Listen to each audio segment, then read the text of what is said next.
as a king. When the red, red Robbie comes bobbing along,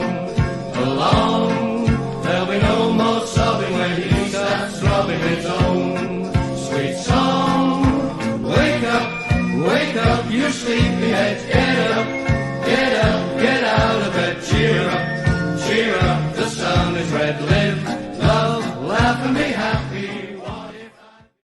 Hello and welcome to this special edition of the Robin Pod Weekly, which is of course powered by 𝗪𝗂𝗲𝗄𝗧 Auto Centre, the only car specialist trusted by the players, club officials and supporters of Hull Kingston Rovers.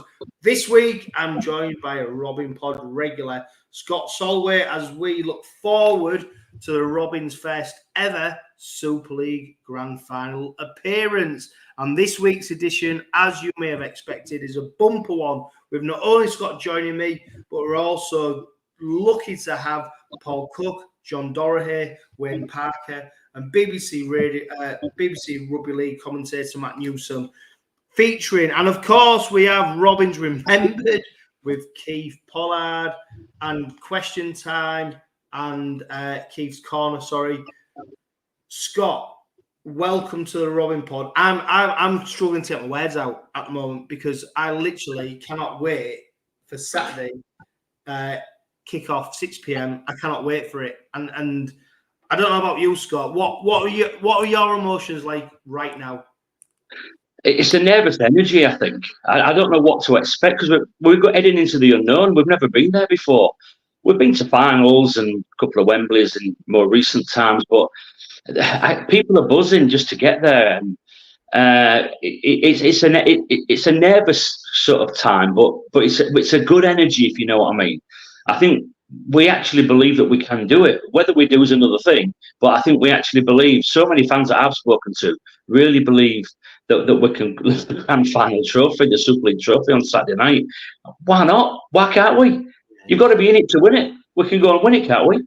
Yeah, and when we speak to Matt Newsum later on, you'll hear it on the Robin Pod. He makes a good point. He says we're not plucky, the underdogs sort of, unexpected to be. He said, no, you've earned your place. This is a proper game. This is your chance. And I suppose for me, Hull Kingston Rovers supporters absolutely love that team. We love them win, lose or draw. But with the investment and everything that's going off the field and what's happened since Willie Peters came on, I suppose we shouldn't be guilty of expecting the Robins to do well, should we? Because this isn't an accident. They've planned to get here. They're here. And we're just so excited to see what this team can do on the big stage. We're a different animal now as well. Even last week, I know we'll get on to the semi-final, I have no doubt, but you trust us to defend games out as well. Our average concede points is 9.8 the second half of the season per game. That's just an unbelievable record, really, to concede less than 10 points per game. Hey, you're playing Wigan, you know that they can strike from anywhere, and you've only got what French did last week. He can score out of literally nothing, can't he? And he's got that flair about him. But at the end of the day, we've got our players that can do that as well. And Rovers are a different animal. I think what it is with Rovers fans is that I think it's that old cliche, innit? Typical Rovers. Could be, it could be typical Rovers again, flatter to deceive. And that's happened in the past quite a lot. But I think this is a different animal now. I think we're a different team with a different mindset, a different stature on the field. I think we're going to give Wigan a really, really good game. I really do. Yeah, we're going to talk about that game in so much detail, Scott. And of course, we're going to talk about the semi-final victory over Warrington. Before we do that, though, let's go to Robins Remembered with Steve Till.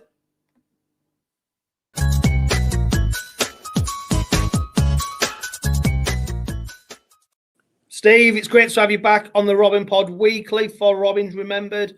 Who we got for us this week, please? I've got one of our imports, 𝗀𝗃𝗏𝗏. Anybody of my age or of an age to have seen 𝗀𝗃𝗏𝗏 play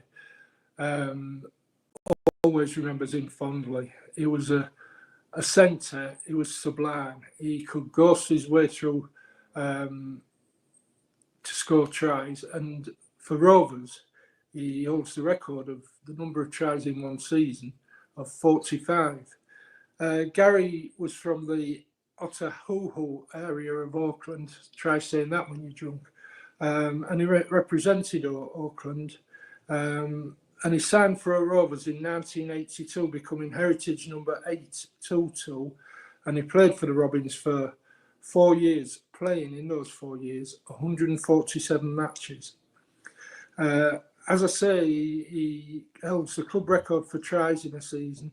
And it wasn't until 1986 when he left, when the Roosters called, and he joined East in Sydney for 2 years. He represented New Zealand 23 times, and he was around at the time. Hull had a few Kiwis. We had Gordon Smith and Mark Broadhurst. In fact, half the New Zealand team played in East Yorkshire in those days. And it's such a nice fella. He still is a nice fella. I had the pleasure of speaking to him about just before COVID. I was going over to New Zealand and got his number and rang up to see if I could pay him a visit. He had a motor workshop in those days, and I rang him to see if I could pay a visit, but we had to leave New Zealand early because all the flights were changing because of COVID.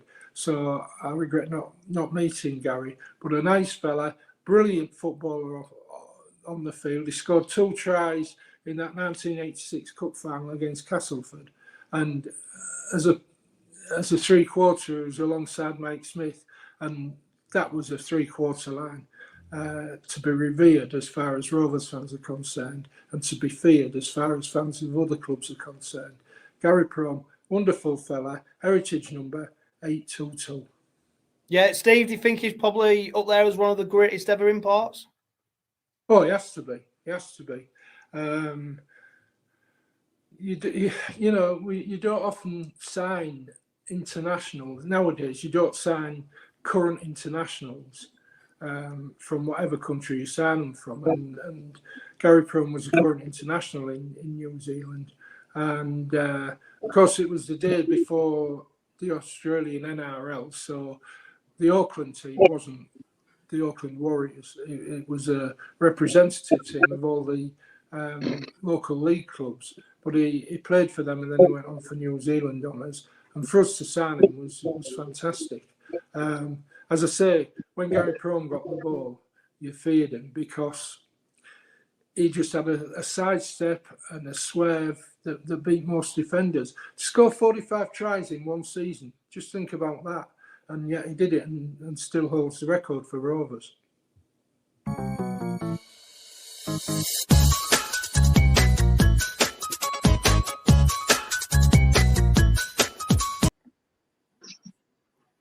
Scott, I'm glad Steve brought up Gary Prohm because, of course, we've got a New Zealand international within our ranks, of course, 𝗂𝗃𝗃𝗃𝗃, who's received a call up to the New Zealand side to play in the Pacific Championship against Australia and Fiji and Tonga, etc., depending on how the draw works out, etc. Great recognition, though, for 𝗂𝗃𝗃𝗃𝗃 because he's a player who has... he came as a hook.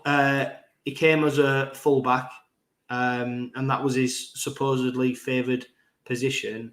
But what you would say is he has certainly made sure that centre position is his because he's been absolutely outstanding for the Robins this season. He has, yeah. According to a certain person on that side, it was finished apparently.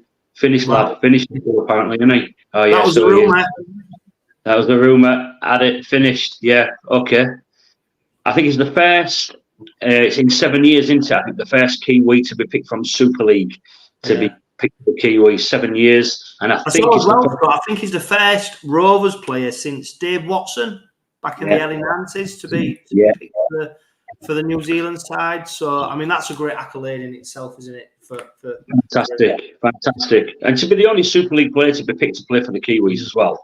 And they've got such a wide range of options from the NRL and even in New Zealand. So the fact that Peters had the season that he has, and without doubt, he's one of the top centres in Super League, isn't he? Not just for his overall attacking play, but his positional play. How many tries have he set up? I mean, that right edge with him, Evells, and Burgess, as it's been in this second part of the season, has been absolutely superb. But he's just a seasoned pro. He's outstanding, and he's been rewarded for the season that he's had with Rovers. Fantastic call up for him. I don't know whether I don't think we ever turned down international honours, do you? But I'm thinking after a grand final on Saturday, he's thinking, you know, I could do with an autumn off, but he's going for a bit longer. And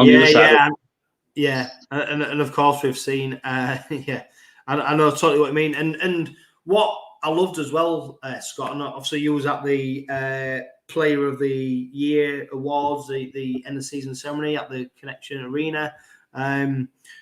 Just how cool he is, as daft as it sounds. Like he's so unassuming. He just plays the game, but when he gets onto the pitch, he's got skills. You know, you don't know whether he's going to offload it. You don't know whether he's going to step inside, whether he's going to run it. He's just got skill in abundance, and like you said, that it's going to be a famous. It's going to turn into a meme, isn't it? When he's finished. I tell you what, he's just been picked for New Zealand. I just laugh, don't you, at statements like that. You know, when you look at the amount of games he's played in his career now, you know, Kiwi international, but he's finished. Yeah, okay, whatever. Yeah, exactly. Yeah, so it's great accolade for him, and you know, 𝗬𝗂𝗍𝗲 and Gary Prom as well. Scott, I mean, he was only over here last year, of course. He was part of the celebrations from that famous victory over Queensland. Gary Prom, I mean, wow, what a player, you know, and different eras, yeah, get it, blah, blah, blah, blah, blah, but an absolute Rolls Royce of a player. Not the biggest fella either, you know, not the biggest fella, but his upper body strength was unbelievable. I think he made his debut for Rovers as a loose forward. And then ended up, even played on the wing a few times, but obviously cemented his career with Rovers in the centres. And as Steve said, 45 tries in the season. And when you look at some of the tries he scored, I mean, don't get me right, he had some good players around him as well. It wasn't all down to Gary. He had a great team around him. A lot of local lads in that team as well that were giving him, you know, tries on the plate sometimes. But if you watch, there is a DVD, I think, of the 𝗬𝗂𝗍𝗲𝗏 season. And some of the tries Scott, what's a DVD? It's a DVD that Rovers released. Yeah, I know what DVD. I've got it, believe it or not. I've actually got the DVD, and it's the '84-'85 season, and it's all grainy, you know, and it's all the tries from that season that have been converted from VHS. Oh, really? Wow. Yeah. So it's real grainy. But nearly every one of Promise tries is on that DVD, believe it or not. I watch it regularly. Brilliant. Yeah. Can you get it from Blockbuster? Yeah, Blockbuster. That's about 3 on a Friday night, though. I'm back on Monday morning. Right. So much to get through. Do you know what? Let's start talking. No, I tell you what, Scott, that victory over Warrington. I mean, wow. The anticipation up to the game, you know, there was a lot of nerves. I think people felt nervous because, you know, let's be honest, Warrington have done well this season. Warrington have been a good team. We've seen what they've done to us this season. So I can understand why Rovers fans were nervous. Great first half, second half, maybe not so great in attack, but I'll tell you what, in defence, wow, what a defensive performance that was in the second half. Yeah, it was, wasn't it? That last 5 minutes especially summed it up for me. Talk about scramble and, you know, wearing your heart on your sleeve for your mate next to you and scrambling and helping each other out. Unbelievable defence. But it was right through the game, to be fair, but especially that last 5-10 minutes when we were really under the cosh. I think even Willie said, you know, he thought at one point we were going to lose. But they just dug in. They just scrambled and they had each other's backs, each other's arms. And it was just a case of, you know what, we can see this through, we can do this. And they did. I think there was more nerves in the crowd than there was on the pitch, if I'm being honest. I was saying to the lads around me, you know, the crowd are nervous. We're nervous. I don't think the lads were on the pitch. I think they just went about their business and their duty and got the job done. Hey, it was tough. Don't get me wrong, it was. And it's only one slip of a knob, you know, or a knock on that maybe wasn't, or whatever it was. can talk about the Burgess try all day long. But at the end of the day, the score stayed 10-8 to us at full time, and that's all that matters. But that last 5 or 10 minutes, we dug in and we scrapped, and there was no way we were giving that game up. I think it was fantastic from the lads. Yeah, do you know what, Scott? I mean, it's a great point, because I've sort of said the same thing about in that second half. As much as Warrington attacked us and got closer, and obviously, I mean, bloody hell, we saw Reinhold knock on, and we thought, here we go, what's going on? But I never felt like the game was going away from us. You know, as close as the scoreline was, I just felt supremely confident in the Robins defence, and that's how it played out. And there's a fantastic moment in there where I think it's Fewlis who gets, it looks like he's setting for a try, and then he gets bungled out into touch. And I think Mikey Lewis, he's one of the players leading it. And you know, I just felt like, no, we're on it here. It's almost like, Scott, you've been watching the Robins long enough, right? Normally, what would happen is we'd go hell for leather trying to score more points. Whereas we've gone to the reverse now. We're more confident in actually defend. We're more confident defending a 4-score or 2-score result than we are going to trying to win it. You know, trying to score more tries. Rovers' game is based on defence. Yeah, I think that's what Willie's changed the mentality in the club. They are now a defensive team, Rovers. Hey, we know we can score points. We know we can score tries. And we finished the highest try scorers in Super League this year. So we know we can score points. But Wigan might have picked us to it with them couple of big wins he had at the end of the season. I'm not sure. But we know we can score points. But for years, we might have won a game, you know, 40-26. Or we might have lost a game 46-24 or something like that. We can stay in games that are 10-8. We can stay in games and win games that are 16-12.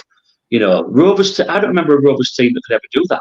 Apart from going back to the team that won all the trophies in the 80s, they could do it. But I've never seen a Rovers team since then that had the ability to do that. But I think Willie's instilled in the team, we defend first, get that right, the rest will happen. And it does. It does. It's been brilliant. Yeah, well, it was a fantastic night at Craven Park. I mean, it was made special by the start of the game. Obviously, Sky focused on it, singing Erasure. Brian Carney saying it's the best atmosphere in Super League.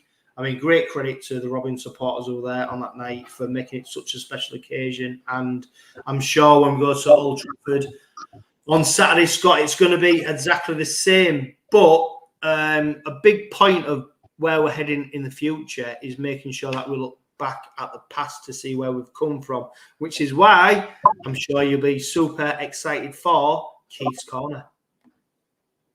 Final, but as always, Keith, it's good to look back, isn't it, to see where we've come from. What have you got for us this week? Well, going back to the 62-63 season in what we might call the swinging 60s, it was a change in the league formula came about, an introduction of a 2-zone competition, the Eastern and Western Championships. Rovers won the first 14 seasons fixtures, which was a club record at the time. They reached the Eastern Divisional final and the Yorkshire Cup final, unfortunately losing the Yorkshire Cup but winning the other 13 points to 10 against Huddersfield. Chairman Will Spavin was elected chairman of the Rugby Football League that year, and Rovers finished with a £200,000 profit. The next season, Rovers made their first appearance at Wembley, but unfortunately, as we all know, they lost to Widnes in the Challenge Cup after playing in the 3 Cup semi-finals against Oldham. The first one was at Headingley. Was a 5-all draw. The replay at Station Road, Swinton, was 15-all and had to play an extra 15 minutes each way. Oldham was leading 17-14 when the referee Ian Davis, with 6 minutes to go, decided the line wasn't good enough and he had to carry it off, call the game off. The next replay was at Huddersfield 6 days later, after the longest rugby league semi-final in history, taking 252 minutes to produce the winner and over 88,500 fans watching the games. Rovers won it and they was on the way to Wembley. Unfortunately, the team had suffered injury problems, especially in the front row, with Frank Fox, John Bath and Jim Drake all injured. Johnny Taylor had been suspended leaving Brian Tyson, Brian Mennell, and yours truly, Keith Pollard, at the young age of 17 was the youngest prop available. Jim Drake was nearly had a chance of playing, but he had to pull out after training on the Friday, with Brian Mennell being called up after an A-team game at Hunslet on the Thursday night. But the witness team, especially in their pack, were too good on the day, led by Vince Cornelius and Frank Collier, their number 10, who won the Lance Todd Trophy. It is said that Brian Mennell had only played 3 of the first-team games in his 2-year career at Rovers, all of them in the second row, did not let the team down. It was reported in some prominent names had not lived up to their reputation, but that's only opinions of those involved at the time. The following season, Rovers signed a new second-row partnership in Cumbrians Bill Holiday and Frank Foster to form what was, in my opinion, the best back three the club have ever had, with Harry Poole at loose forward. 2 of them were Great Britain captains. I was lucky enough to play with these guys in a pack where I was the only one not to representing my country. The others were Brian Tyson, another GB international, and Flash. John Taylor was transferred to Castleford that year because he was under the impression that it had been a scapegoat, and those were his words. Tig McNamara was the first substitute ever that Rovers had when he came on against Leeds away on the 7th of September. 1965-66, the season started with the players going on strike for more winning pay. They wanted a £2 rise. There was on 14 a win. They wanted 18 a win away and 16 for home. This request was declined and sense prevailed, with the players settling for the previous season's money of 15 for a win and 8 a loss. Roger Millward signed for the club in 66, and I say the rest is history. And one of the greatest Australian forwards joined the club on loan, Artie Beetson, playing his first game for Rovers on the 19th of October 1968 against Keighley reserve team, and was sent off for punching in the scrum. He later broke his leg and never turned out for Rovers again.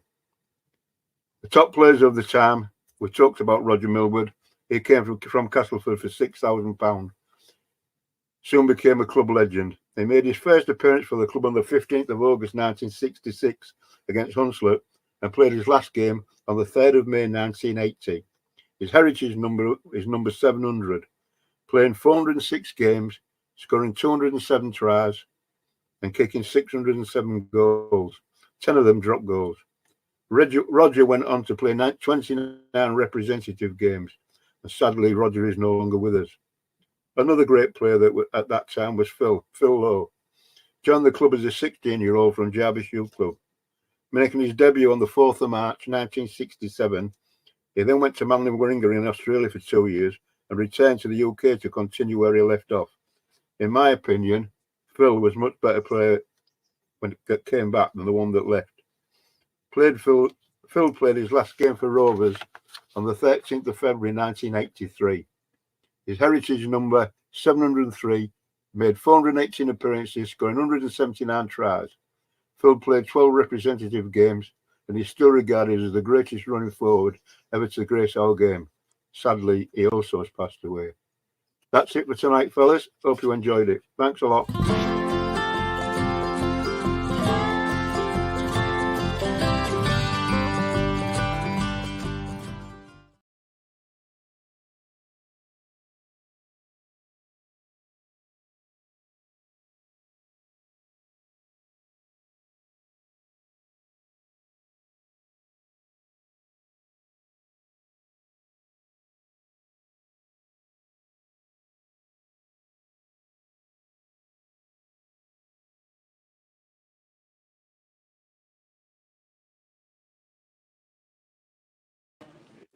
John, it's great to have you back on the Robin Pod once again. Of course, we caught up a while ago for one of the heritage casts, and as we speak now, you are literally in Sydney Airport, getting ready to fly over for Saturday's grand final.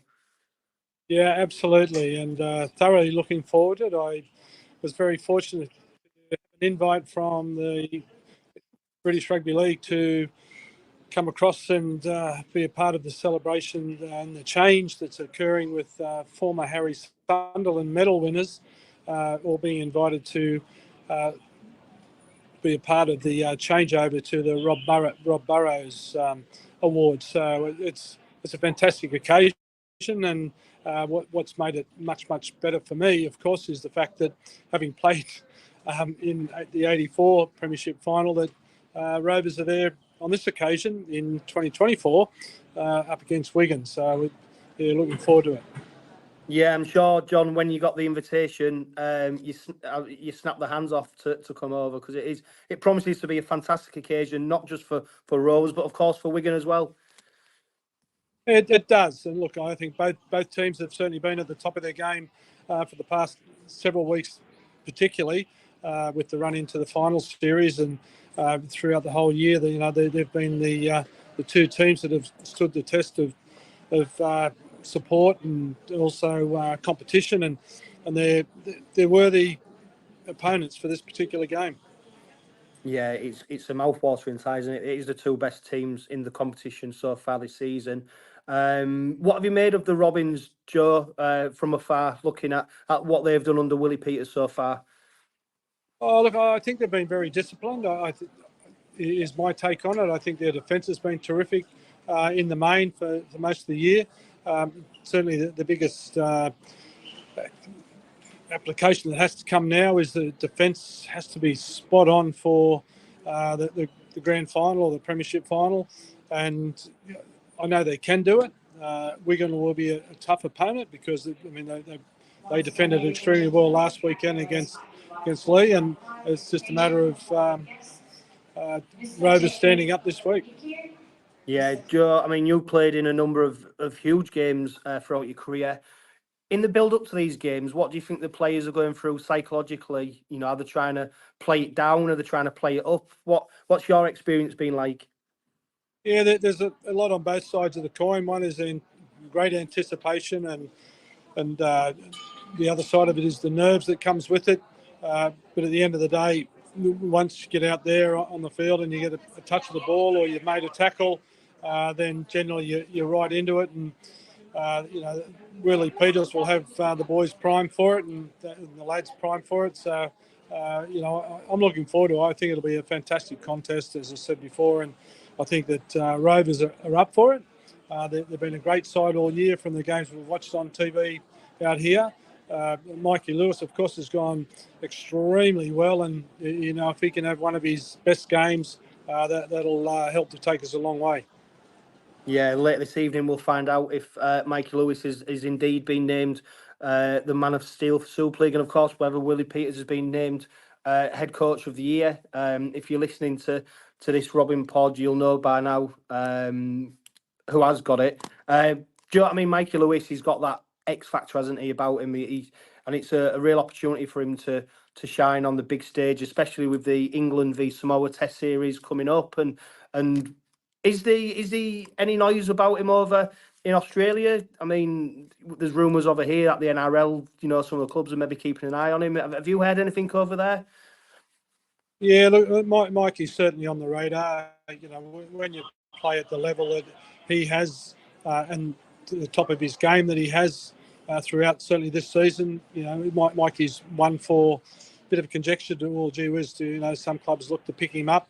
But at the end of the day, it's all about winning the premiership final, the grand final, and if he can lead the team to that achievement, well then that'll go a long way to the scouts certainly professing his name to the clubs in Australia. But at the same time, you have to want to come across because it is a different ball game. It's a lot more strict in the way that they train and play and the whole thing as compared to England, from what I've observed anyway. And Mikey's up for it, absolutely, 100%. But all I hope is that he has a wow of a game, and a grand finalist type of game, and he'll be on the radar from then for sure. Yeah, and obviously he was only over here last year when he was commemorating the famous victory over Queensland. Are you hoping to catch up with some old friends whilst over in the UK? Yes, I get off Manchester about lunchtime tomorrow morning, and then I'll be straight on a train across to Hulls.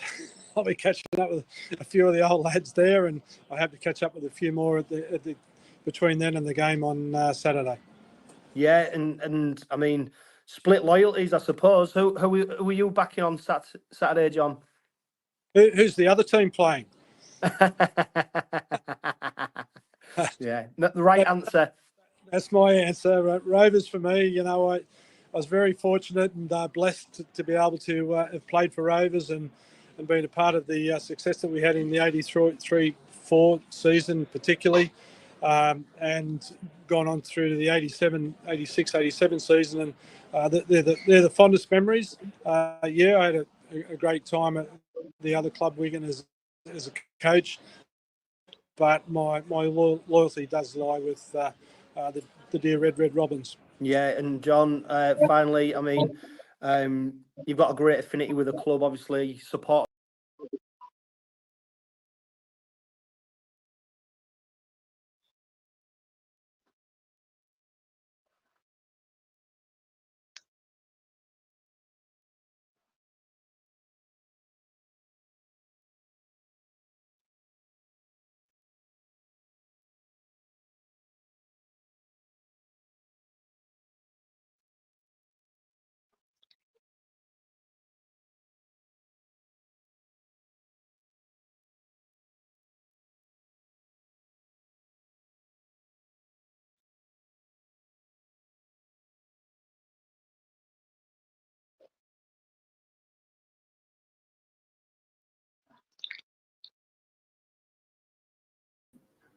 I was just saying, Scott, great to hear from John Dorahy, and of course it was great to hear from Keith as well, talking about Roger Millwood, Phil Lowe, and I suppose it's occasions like this where you reflect a lot as well, don't you? You know, as much as we're looking forward to what could be and what we might achieve, you also reflect on what's gone before us, and you know, we've been blessed with some fantastic players.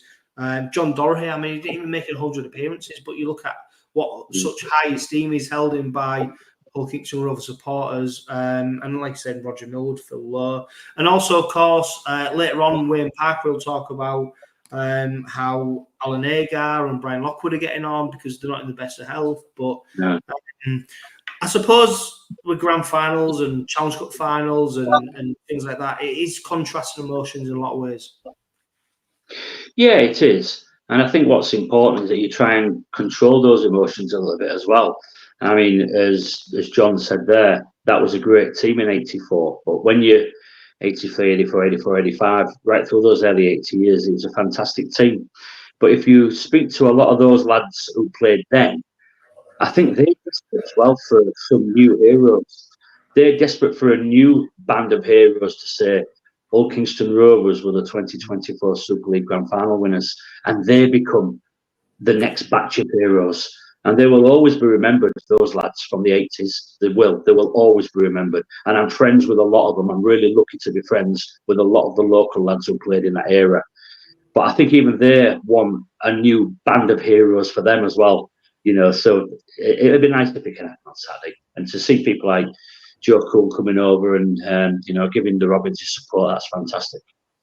Yeah, of course, and I think, you know, we're not the only club where players leave and they have a great affinity with the club. But what amazes me is especially these players who have come over from, especially in the 80s era. You know, I mean, you only have to look at Mikey Lewis being named Man of Steel, Gavin Miller, who was the last Rovers recipient of that award. You know, how they talk about the club and how they talk about how well received they was and how much they loved their time in Hull and especially East Hull. I think that's what makes people then go, no, we are, you know, there's something special here. We are a special club, and I think we wear it. That is what we feel like. It's like a coating that we have, that no, we are a special, and we shouldn't almost in this social media age sort of hide from it as well. I think we should. This is something to celebrate. Yeah, I think I posted on social media earlier that it's more of a family. It's a community. Okay, and there are still little bits where it needs to improve. There are elements where it needs to improve massively. Certainly with some, you know, there were the problems and maybe some of the ex-players and the ex-players association are having with the club. There's a few little misdemeanors going on there, but generally, I think Rovers are a family club and we're a community. And it's more, as I said earlier, it's more than just winning trophies. We need that. We need our first trophy. We need the first one off our back if we can get it as soon as we possibly can. But OKR is more than winning trophies. And I don't think I've ever witnessed another club. I don't think anybody else has what we have. And other fans clubs would probably argue, yeah, we have. We've got the same as you. It's very similar at our club. I don't see that. I've never seen a unity between fans and players and you know, an overall camaraderie that everybody comes from the same hymn sheet. And as I mentioned, there are little, you know, things that can be improved in the future, hopefully. But certainly, generally, as an overall view, the fans, certainly from the fans and the players' perspective, we're one, aren't we? We're all one. We're all one. Yeah, yeah. And of course, you know, families always have problems, don't they? that's the thing. But I tell you what, Scott, I caught up with Wayne Parker earlier today. Now, this isn't the first time that the Robins have played at Old Trafford, is it? Because back in the 89-90 season, we played Oldham in the second division Premiership final. Now, unfortunately, the Robins, and I mean, if you was there at the game, and I'm sure a lot of people watching, listening to this won't believe how the result turned out. The Robins lost 30 points to 29. Incredibly, the Robins were 29 points at 8 up with 30 minutes to go, and then Oldham went on to score 4 tries in 15 minutes. But I caught up with Wayne Parker, and many of you will know that Wayne Parker is a massive, massive Rovers fan. He's also a big, big Robins favourite. Here's what he had to say about that game and the game on Saturday against Wigan. Wayne, you was part of the team that played at Old Trafford on our only other visit. Tell us about your memories from that game. Distraught, really, at the end. But a fantastic stadium and a fantastic occasion. I think back then the stadium held some 40,000, 45,000, I think. But I mean, it's been dramatically like improved since then. I think there'll be, is it 78,000? I think it holds now, something like that. Yeah. Very warm day. I remember we went the night before, stayed on Salford Quays. We'd had a massive run-in that year. It was the year we won the league and got promotion back to the first, as it was then, the first division. But we'd had something like, we played ridiculous. We was playing Saturday, Wednesday, Friday, Tuesday. It was crazy to get the fixtures in. So we went there. It was a really hot day. I think it was in the 80s. But, I mean, we started really well, but I think the weather and the fixtures we'd had just blew us away in the end. We were shattered. We couldn't hold on. Massive blow for us as well on the day. We'd had a really settled side, mostly playing the same team, which may have worked against us a bit. But Mike Smith got injured in the semi-final win. He was playing 6 and I'd been playing 7. So Roger had to change the team and he had to bring Bish in at 7 and me, I had to move from 7 to 6. But I always remember as the Rovers fans was behind the sticks. It was a fantastic occasion. I scored 2 tries as well, I think, on that day. And a drop goal. Yeah, and a drop goal, yeah. I think it was just tiredness in the end. I remember coming off at half time and thinking, everybody was like elated to be where it was and that, and people was talking, and the thing, but I mean, you know what rugby league's like. I mean, once you get momentum going, it's very hard to stop, even back then in the day. Yeah, I mean, there's lots of people will be watching and listening to this who'll remember that game very well. I mean, it finished 30 points to 29 in favour of Oldham. I mean, they scored 4 tries in 15 minutes, I think, in that second half. 29 points at 8 with 30 minutes to go. What went wrong? How did the foot come off the gas? I just think it was fatigue. You only had 2 subs in them days, don't forget as well, by the way. We'd had that many fixtures played in like that. If you said in the last month, I think we'd played 2 games a week, if not throwing in an odd Wednesday night as well. I remember going to Dewsbury in the run-up to that, and we'd played I think we played on the Sunday. We went to Dewsbury on the Wednesday, and then we played on the Friday. It was like, but bearing in mind we all worked as well, so it was a different. Today's full-time rugby and that's a different thing. But I think just the heat on the day and the schedules, what we had. I think we lost a scrum to the head right near the end, and everybody got a bit deflated from that. And they went upfield and scored. And like I said, once they had the momentum, it's very hard to stop. Yeah, tell us about the build-up to that game. Wayne, how did Roger get you prepared for it? He tried to give us, to be honest, because he knew we was all tired. He gave us, once we won the semi-final, we didn't train, we didn't do no physical stuff that week. It was just more ball in hand stuff. And then we went away. We said, look, we're going to go stay the night before because it's a final, which obviously back then we weren't doing. We never stayed away. Only if you ever went to London. Sometimes then we didn't. So we stayed the night before. We all went down, and he actually made us all go to a pub. There was a pub next door, and we all went together and sat together, just talked to amongst each other's, and we had a pint each. And then he said, right, everybody back to the hotel, do your own thing, get some sleep. So I mean, the build-up was fine. It was just like I say, on the day, everybody's energy levels was down, and I remember being sat on the pitch at the end, or just on my back, like crying. And I think it was Colin Hutton. Colin Hutton come and pulled me up, and he just said, "Oh, Wayne, you had a great game, unlucky," and that was it. And the worst part for me and Mike Fletcher started then, because as we was walking off the pitch, we got pounced on by the drug enforcers, and we had to stay. We was in Man United's dressing room as well. We got changed at the cricket, and we came to Man United's dressing room.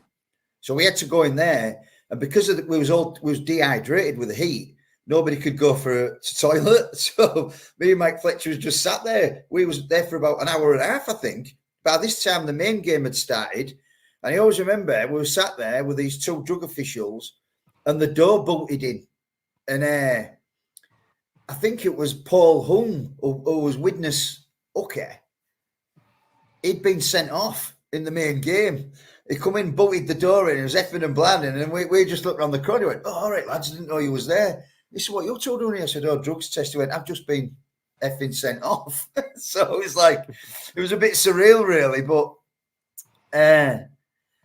good. Obviously, it's a final. You want to make finals, but obviously, ultimately, you want to win them, which is most pleasing as to where we've been this season. And hopefully it's going to be a massive game for us. But I mean, I think they're saying there's going to be 20,000 of us there supporting.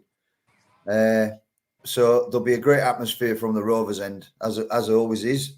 So hopefully the players have learned.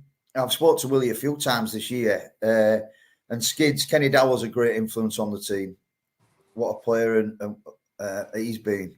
That we've learned from our past mistakes. I think we need to start big on Saturday. And obviously, if you saw last week's semi-final against Leigh, you can't make mistakes against Wigan. They penalise you. No, and as much as they'll trying to keep the preparation the same as they always do, you can't hide from the fact that come 6 o'clock they'll be running out at Old Trafford in front of 70,000 people. How do you temper your nerves for knowing that that's what's on the horizon? Well, hopefully they're all excited. As a player, for something like that, you've got to be excited that you're going to do that.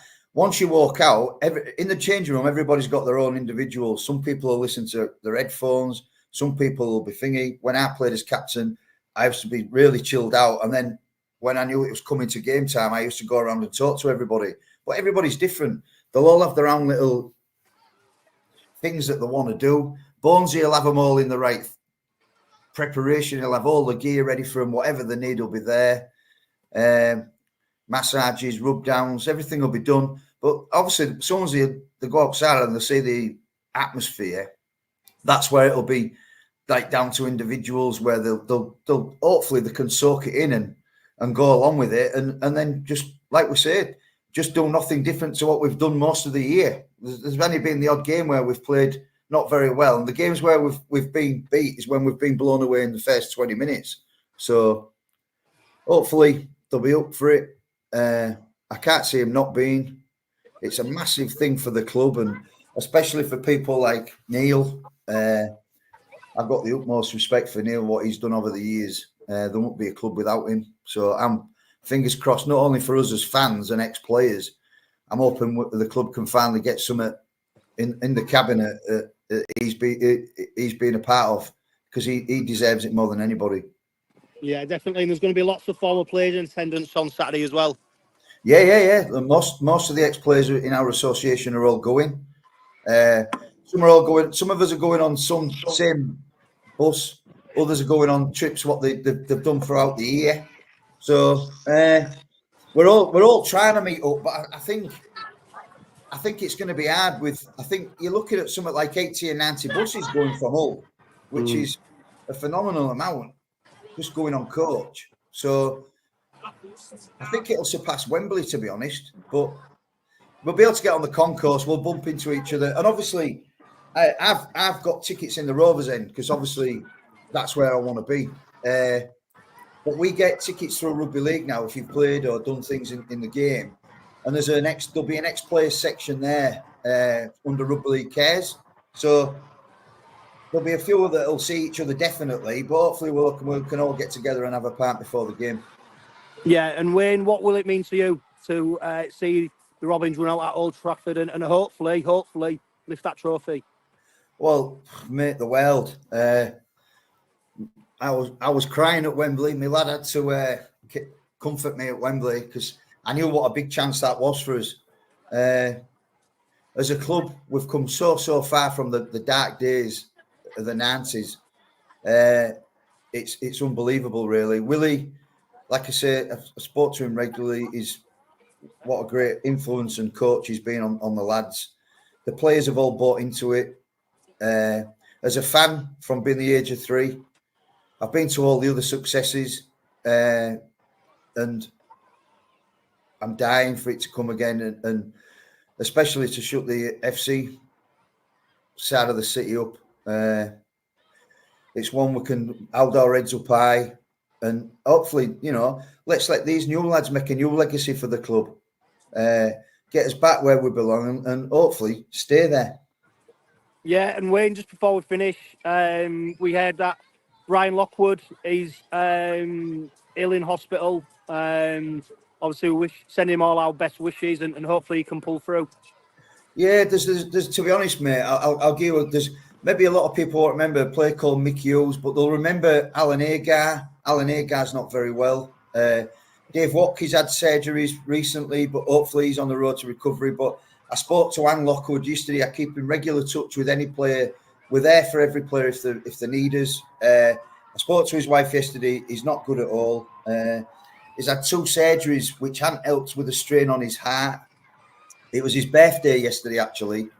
So we all wished him happy birthday. She said the messages all the players, ex-players are sending him are bullying him up a bit, but he's typical Brian. He just wants to get home, and he's soon to be in his own bed at home. But hopefully he can get through the worst of it. And me and Roy Ostock have told Anne, me and Roy are going to try and pop through him, even if it means if we can go to the hospital and see him next week. So Anne said, tell everybody our best wishes for the game. But obviously Brian will be watching it, but probably on the telly, I think, in the hospital. Scott, I mean, wow. I tell you what, mate, apologies for anyone who was listening to that. I had to record that when I was actually at the open training session that Rovers did today, because it's the only time Wayne could do. And I tell you what, now I've listened back to it properly about Wayne. I mean, wow, just how, Wayne's a former player, former captain of Rovers. He's done so much for the side and for the club, and it means so much to him. And I was actually saying, Scott, I was getting a bit emotional in terms of listening how much it means to him. The fact that he was so upset about the Challenge Cup final defeat and how much it means to him. And you just go, wow, the gravitas of what is upon us on Saturday in terms of what could be, it's just so big, isn't it? It's huge. It's huge. And all these lads, all these ex-players, they've all remained fans as well. They haven't just sort of retired and then oh, I don't have anything to do with rugby anymore. I don't have anything to do with OKR. All these lads, they go and support Rovers, you know, as and where they can. And as I mentioned, I know there's been a few hiccups this last season or two in regards to the club and the ex-players, and hopefully that can be resolved sooner rather than later. And it's not for the want of people like Wayne and Roy trying to resolve it, you know. All great lads. As I say, I'm honoured that I can call a lot of them my personal friends as well. Great players, great ambassadors for the club, and just great men, great people. And to see how much it means to Wayne as well, and all the other lads. Yeah. They, as I said before, they want new heroes. They want to cheer new heroes. So if this team on Saturday can go and lift this Super League trophy, the feeling of euphoria will be nothing we've ever witnessed or imagined before, I don't think. No, Scott, I mean, you was at that game in 1990. I mean, crazy game, wasn't it? Ultimately, it was just an absolutely crazy game of rugby league. We all went there for the day out. I was on Adge's bus. I remember going with Adge on his bus, and it was the old Voyager bus as it was then, the old double-decker that used to leave from... Yeah, you what? Did he have hair? He added, believe it. Yeah, we went on Adge's bus, Voyager. And we get to Old Trafford. You're pulling up at Old Trafford, this massive stadium. And as Wayne said there, back then it only held 40,000. There was the Stretford end there that was all standing terracing. It was standing terraces all around the bottom, just one tier of seats. It's changed massively since 1990. But we was all in the Stretford end. And Rovers are 23-8 up at half-time. They come out second half and we even score first in the second half. And we go 29-8 up. And then it just all falls apart. It all falls apart. But I know what Wayne means about all that backlog of fixtures as well. That Dewsbury game that he mentioned, I was there at the Old Crown Flat Wednesday night, and we got beat by Dewsbury 3-2. A drop goal won it for them. It was a penalty kick each. And I can remember 𝗵𝗂, Rovers got a penalty about 5 minutes before full time. And 𝗵𝗂 got the ball. And then now his kicks to touch would used to make 70, 80 yards. And this one particular night, he missed touch. He went for distance rather than just to get another set of 6. He missed touch and we got beat 3-2 by Dewsbury. And then came back, as Wayne says, on the Sunday and we won again. But the backlog of fixtures was just ridiculous. It was absolutely ridiculous. And it was virtually, as Wayne says, the same 15, 16 players that played every single game. And by the time they got to Oldham in the final, even though they were 29-8 up, I think Tommy Martin got hold of the ball for Oldham and he just started ripping as a new one once he got hold of the ball. And as Wayne said about momentum, once a team's got momentum and they scored and we kicked off and they scored again and we kicked off, it's hard to stop it. And when you've got no energy to defend it out, it was just one of them games. So with 30 minutes to go, we're dancing on the terraces thinking this, we can't fail here. And then half an hour later, we've got our tail between our legs and Oldham are lifting the Premiership. Yeah. Unbelievable there. The life of a Hull Kingston Rovers supporter. Absolutely. There's been a lot of them. Yeah. Right. Well, we've heard some magnificent news, haven't we? Because Mikey Lewis has been named Man of Steel this season. And, of course, Willie Peters has been named Coach of the Year. I caught up with Paul Cooke earlier today to get his views on that and, of course, speak to him about the game on Saturday. Hey, great to have you back on the Robin Pod once again. A huge week for the Robins, of course. And we've just learned that Mikey Lewis is the Super League Man of Steel and Willie Peters is Coach of the Year. First of all, Mikey Lewis, what's your reaction to that? Yeah, probably wasn't one of a surprise, was it? I think he's been consistent throughout the year. There's a couple of other big players that have missed games throughout the year. You know, Bevan French up there, Jarfield up there. You know, they've missed too many games, if you like, to be top of the voting. So I hear lots of people talk about the voting system and how the best players are always on the shortlist at the end of the year, but none of them are yet to give us a solution as to what they would do, because the last system was made farcical by players at Catalan picking Roman Navarrete to be Man of Steel when he'd only played a handful of games. So I'm yet to hear a solution on what is the best system. And for me, Mikey Lewis deserves to be the Man of Steel this year based on his performances throughout the season. Yeah. What is it about Mikey Lewis, do you think, that stood out to people? Obviously, you know, people like yourself who are part of the voting process. Yeah. What are the qualities that he's got that make him stand out? Well, he can create from nothing. You know, there's only a handful of players in the competition that can create for themselves from nothing. I think on top of that, I think what he's learned over the last 12, 18 months, maybe even 2 years, is how to manage his emotions a little bit better and come up with the right players at the right time in terms of percentages, as opposed to trying to make something happen, which is his natural instinct. So I think he's become a more refined player and a more refined halfback over the last 12, 18 months.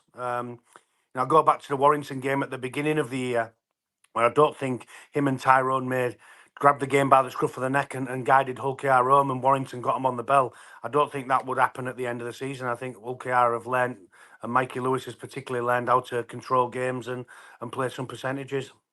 Yeah, and if we look at the stars of the game at the moment, there's no doubt that Mikey Lewis is almost like a poster boy for the sport, isn't he? Yeah, but he should be. He should be pinned up everywhere. Him and Bevan French and George Williams, players of that caliber and that with that X factor and that box office appeal should be all over the place. Creating more more people and more spectators wanting to get involved in our sport because to see these superstars and there's as I said, there's only a handful of players that can produce what Mikey can produce, and we should be lighting them up on billboards everywhere. Yeah, I mean, you mentioned about Mikey's emotions, and you only have to see his interview that he did upon receiving the award last night. How emotional he can be, but when he's on the pitch, he's as cool as ice at the moment. He's leading a team round. He's the youngest player on the pitch, and yet he's the one who's guiding them around the pitch, leading them, and he's obviously commanding the respect of his teammates. Yeah, and that's testament to him. I think that's where I believe has been the biggest change for him. Where he's matured into a player which can not only play with a little bit of emotion and on the edge, but he can play without that emotion. It can become calm and it can become calculated and it can play percentages. And I think that's what halfbacks need to be. I think 𝗀𝗂𝗃𝗏 have cried out for a half like that and a local one at that. I mean, we should be, the contract offer that he's been given and extended with, his testament to the club and the faith that they've shown in him and vice versa. It wasn't too long ago that Mikey was playing at Wembley for York Knights in an 1895 Cup final. So, he's come a long, long way, particularly from the City of Hull Academy, where he was told that his services were no longer required, and whether he doubted whether he was good enough or not. Well, I think he's proven everybody wrong with that. Yeah, no doubt. And there was a moment at the end of the 𝗀𝗂𝗃𝗏𝗏 playoff semi-final last season, at the end of the game, where he was in the centre of the group of players who were all circled around him, and he was leading a conversation, a talk about, we don't know what it was about, but obviously, it was something that the players needed to hear. And it's funny as well, he's not actually part of the senior leadership group at the team, yet he's able to influence and command the respect, and obviously the players, they do listen to him. Yeah, I don't think he needs to be part of a leadership group, does he? That's the beauty of it for Willie Peters and 𝗀𝗂𝗃𝗏𝗏, is they've got a halfback that's still maturing, and I think he'll go into that leadership group next year. But there was probably a question mark over whether he should be in it based on his playing on emotion and doing the wrong thing at the wrong time, a little bit of petulance. I remember the two-footed at 𝗵𝗲, for instance, when the 𝗵𝗲 won the game by 12 and he's been off for 10 minutes with 12 points scored. They're the little incidents where Mikey probably wasn't in his head mentally ready to be in them sort of groups yet. So I think that'll certainly change next year, and that's where I'm saying the biggest change in Mikey's come from none of them incidents anymore to being a player who stays calm and collected on the field and makes the right decisions at the right time. Yeah, he's absolutely fierce competitor. I mean, and one of the aspects of his game that he has improved upon under Willie Peters is his defensive work. Now, obviously, you don't want to see him putting his head in places that he shouldn't, maybe, but he's not a turnstile, is he? Now, no, he's not. And he doesn't shirk it either, does he? He goes looking for it from marker and chops from the inside. And when I think Bateman got him a couple of times last year, and that'll always be his biggest weakness in his game. His biggest work on in his game will always be defensively, because a good big one beats a good little one, and he's a good little one, isn't he? So there's lots of back rowers that are going to try and go over the top of him, and none that are as as successful as they have been in the past when they've gone at Mikey Lewis. So yeah, he will forever have to work on his defense. There's no question about that. But he's certainly not one that hides away from doing so. Yeah, and we've already started to see his name linked potentially to the NRL. Every chance that he's going to be starting for England in the Test series against Samoa. You can't avoid it, can you? You know, the NRL look at the Super League as a breeding ground for players, and there's no wonder that people will be taking note of what Mikey Lewis is doing. No, there isn't. No, I don't believe there is. I think if they come knocking at any stage, then I think Neil Udgell will do the right thing and allow him to leave the club. And as much as that would pain everybody in East Hull, I think we all understand as working class people that the best opportunity for him to go to the NRL, if he should want to leave, you know, then nobody would stand in his way. I think everybody would just wish him all the very best and hope that if he decides to come back one day, that he comes back to Hull KR. So, yeah, there's no wonder that he's getting them suitors. I think the biggest thing for Hull KR this year is at Magic Weekend, he didn't play as great as everybody, you know, expected him to. He's missed a lot of goal kicks, and that's when the NRL scouts are over most of the time. They come for every game of that weekend. So thankfully for us, that Mikey didn't have his best game there. Yeah. And Willie Peters named Super League Coach of the Year. What influence do you think he's had on Mikey Lewis since he's come to the club? Massively, because you know, I spoke to Mikey after the incident at Lee. Was at Craig Hall's testimonial event at the Tribal in Hull, and I asked him what Willie had said, and he said I had a 20-minute in the office with him, and it was a 20-minute rant at me, where I didn't really speak. And I think that's the influence that he needed. He needed somebody to be really strong with him and to sit him down and say, that's not acceptable, son. And I think he's got that guidance with Willie. I think he's phenomenally changed the way that changed the way that the club is perceived now. Willie Peters, I think they've gone from a team that could win games with attacking flair to defensively being really strong and difficult to beat before they produce the attacking moments of flair. So you can't speak highly enough of Willie and the job he's done with everybody. I think the players are a better group of players individually, and they're certainly a better team. Yeah, and like we said, Willie Peters receiving an award last night. For me, there's no better accolade than ones that's presented to you based on the votes of your peers and the fact the Super League head coaches have put him forward as the coach of the year speaks volumes for what he's done for the team. Yeah, absolutely. It's akin to the player of the year at your own club, isn't it? To be voted by the players that you're alongside is very similar to being voted coach of the year by the coaches that you coach alongside. So yeah, I think he's done a magnificent job, Willie. Fantastic job since he's come in, and it only seems like it's going to get better with the recruitment of next year and the retention of players for next year. The club's certainly moving from strength to strength, and they're not only here for, you know, a one time in a grand final, if you like, or a one-time Challenge Cup appearance. It seems to me like they're going to be up there for a long time. Yeah, and Willie Peters has been absolutely ruthless, hasn't he, in terms of squad selections and choosing which players he wants to keep and which players he wants to let go. He's also had a very strong backroom staff, and I think he'll be the first one to admit, you know, it's a team effort, not just on the pitch, but away from it as well. And he's got a great group of coaches there, hasn't he? Sean Kinney-Dowell, Brett Delaney, Dave Hodgson, Danny Ward. You know, he's got a great council there. How important is it to have that to lean back on sometimes?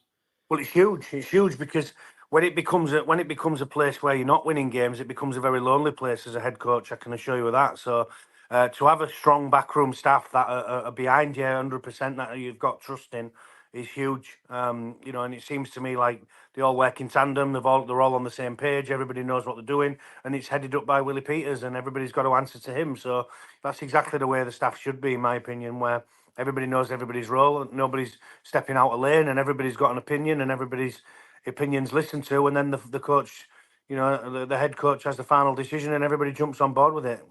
Yeah, and I think what stood out for me is how he's been able to unite the playing group and the staff and almost the whole club as well, in being able to travel in one direction. People who don't want to be part of that journey have been well, they're not around at the club anymore, are they? So it is difficult to be able to do that, though, isn't it, Paul? Because, you know, from the outside, it might look like an easy job just to get people sort of playing the way you want to do, but it's so much more than just that.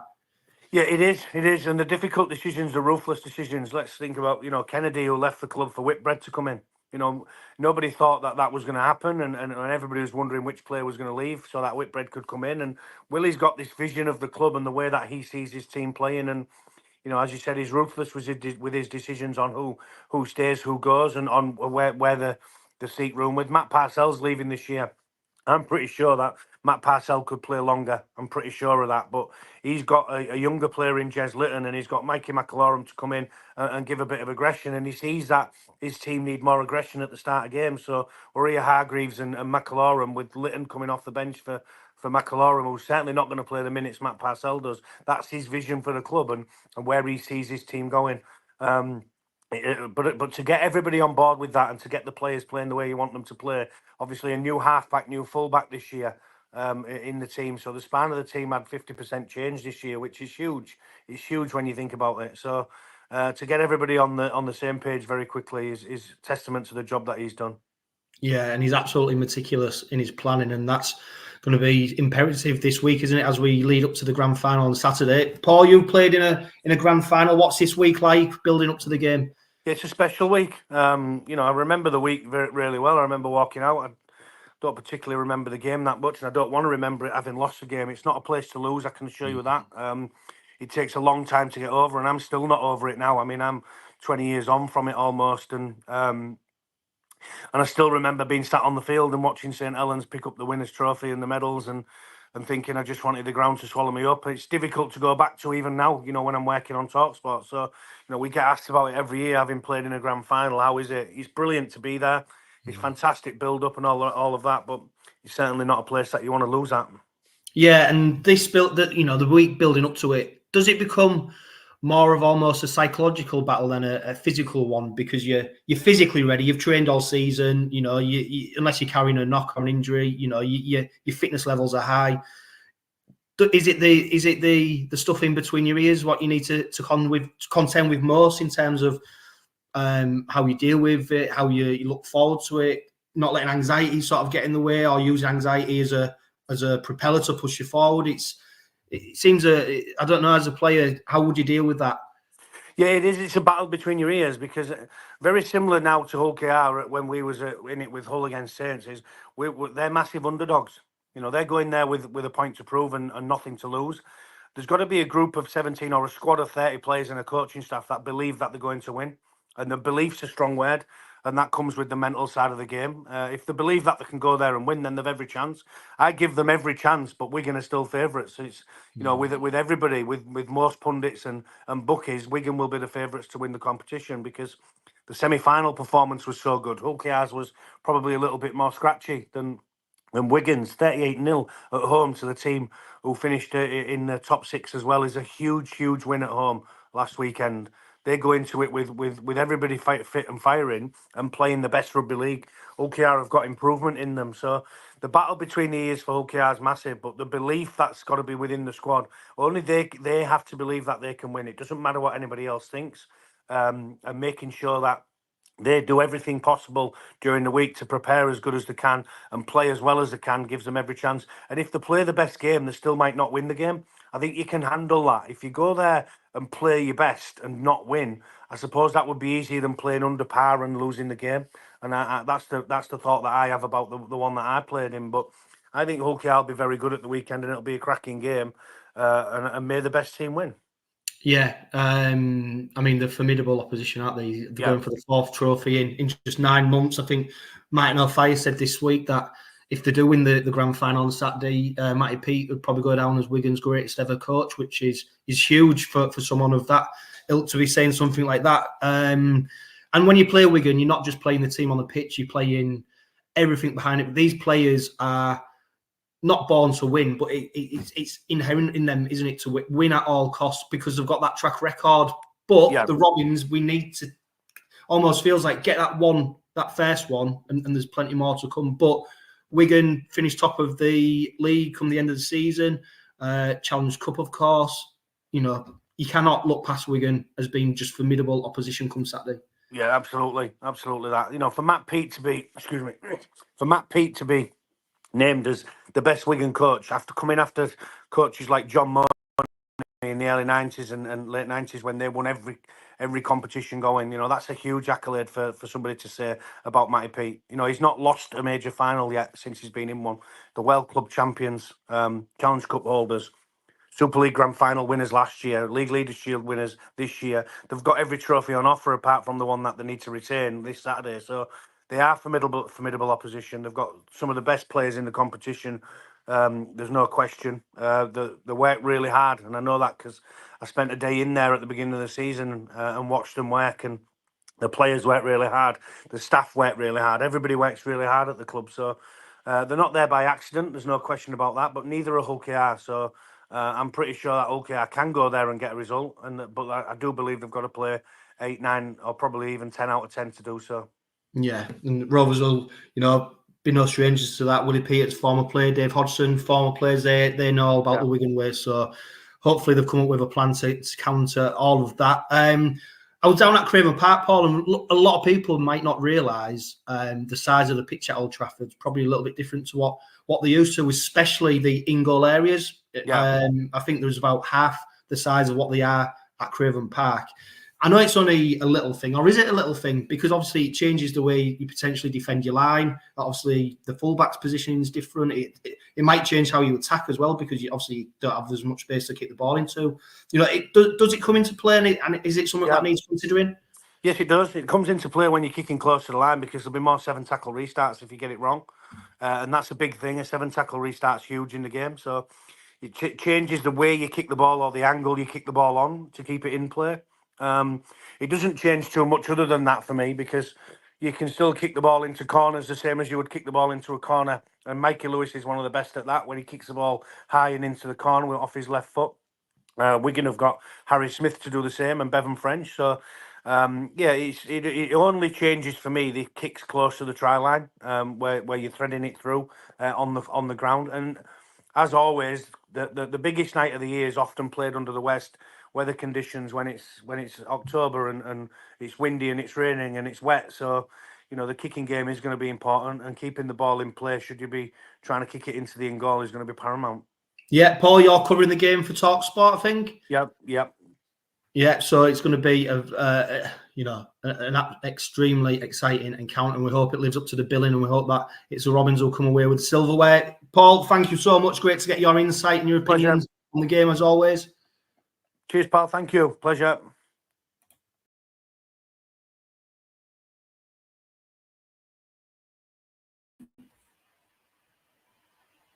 Scott, before we talk about Willie Peters and Mikey Lewis, and of course the awards that they've received, I tell you what, Cookie, he's one of my favourite pundits at the moment. He just calls it as he sees it. He's got no airs or graces. He's got no sensationalism. He just talks about the game as how he sees it, and it's quite refreshing as well, because he don't favour one side. He just calls it, and that's why I wanted to get on the Robin pod, especially for this week. He's played in a grand final. He's definitely wanting Rovers to win, and of course he's calling the game on Saturday as a commentator. But I do think he's a good pundit, and I wish Sky Sports maybe would utilise him a little bit more. Definitely, yeah, without a shadow of a doubt. Great kid is Cookie as well, and as you say, he just calls it how it is, says it how it is. No airs or graces. He gives his opinion, whether you like it or not. That's tough, and it just calls it how it is. So that's what you want.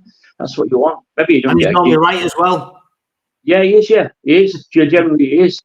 And 9 times out of 10, that's probably why I don't get a gig with Sky, because he probably doesn't sway either way. That's the problem, that they maybe want you to sway a little bit. You know what I mean? Want you to say certain things at certain times. I don't know, but Cookie won't do that, will he? Just says it how it is, which is how it should be. Yeah, I mean, we're blessed, aren't we, with the award ceremony. Michael Lewis, Man of Steel; Willie Peters, Coach of the Year. I mean, Michael Lewis, we've already spoke to him on the Robin pod so far, haven't we, about just what influence he has and the progression he's had. But, an absolutely fabulous player and somebody that, I don't know, you cannot love him. Like, I saw his interview and after he got the award, like I said, Cookie, and saw the emotion. We saw the emotion bloody hell, when he got man of the match playing for England against Tonga last year. And do you know what? I think as men, we're told to suppress your emotions and not talk about them and not get expressive. And do you know what? So what, Michael? If he wants to get upset and it means a lot to him, and I think that's what should be encouraged more than discouraged. Why should he hide it? At the end of the day, he plays one of the hardest games in the world, one of the most physical games you could ever play. He's a little fella. He's targeted by the bigger blokes. But you know what? His emotions are right on the surface. So what? And that's because at the heart of everything, whether he's a great top rugby player or not, is a true family kid. And his family mean the absolute world to him more than anything. And he means so much to his family as well. And that goes from his mum and dad through to his grandparents, through to his girlfriend, through to his brother and sister. He's such a lad that's rooted in family tradition, that family is everything. And his Hull Kingston Rovers teammates, they're his rugby family. And the fans are his rugby friends. And he sees that. He sees that as a unity. It's a unity of family. And you can't buy that. And if your emotions are just on the edge and they just tip over every now and then, what's wrong with that? Whether he's showing it on Sky Sports with an interview with Jenna, or whether he's doing it at these Man of Steel Awards, what does it matter? He's showing the real Mikey Lewis there. He's not trying to be something that he isn't. He's showing the real kid who he is. You can't fault that. Yeah, and it should be encouraged and applauded because he's, let alone his rugby league skills, but just him as a person at the moment, he's just, people love him. My lad, as soon as he woke up this morning, he's 8 years old. Obviously, last night's awards went so late, so I couldn't tell him. As soon as he woke up, did he win it? Did he win it? Did he win it? And it's like, he did. And he went, yes. That just, Michael Lewis, he's a post. You know what? And I think Michael Lewis is the kind of kid that, I don't know, even people in St Helens, Wigan, Leeds, kids will look up like, oh, I want to be Mikey Lewis, regardless of what team they support. It's like I just said, my lad, he loves Jude Bellingham. He don't care what team he plays for. He's not bothered that he plays for Real Madrid. He just loves the player. And that's where, I suppose, as rugby league as a sport, we need to get to a place to be where, it's more than just the teams. It's not parochial. It's bigger than that. And Mikey Lewis, I think he's a trailblazer. I think he will be like Unsember as well. Let's not forget Young Player of the Year. It was absolutely outstanding, and one player that I am really fearful of on Saturday. But these are the players where you go, we need to be less regionalised and go, Julian Sember, look up to him. What a player he is. Be that player. Michael Lewis, be that player. And all the billboards all over the UK, the North of it, should have these players on them. I think it was Wayne mentioned in his speech there. Yeah. Get these players on. To be fair, my daughter came in from university yesterday because she's coming to the grand final on Saturday with us. And she came from Liverpool to York yesterday. And she passed through just a couple of little villages on the train. And she said she pulled up in this little minor village somewhere near Leeds, so I don't know where it was. And she said, "There's the train." Huddersfield, yeah, that little minor village, Huddersfield. But it was somewhere like just a small, like Church Fenton or somewhere like that, somewhere really small. And as the train stopped, there was Mikey Lewis staring down on her from a billboard. She thought it was fantastic. There's Mikey. Is there. So they are doing it. They are getting these players out there. But it needs to be done not just for a grand final, it's got to be done all year round. All year round. And I think players like Mikey and Junior December and all these great young lads that are coming through the British Rugby League system, good English British players, they need to be celebrated. They've got to be celebrated. We don't do it enough.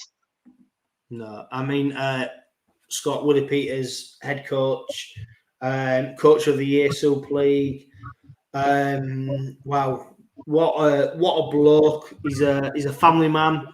He's a rugby league man. He's an experienced rugby league coach.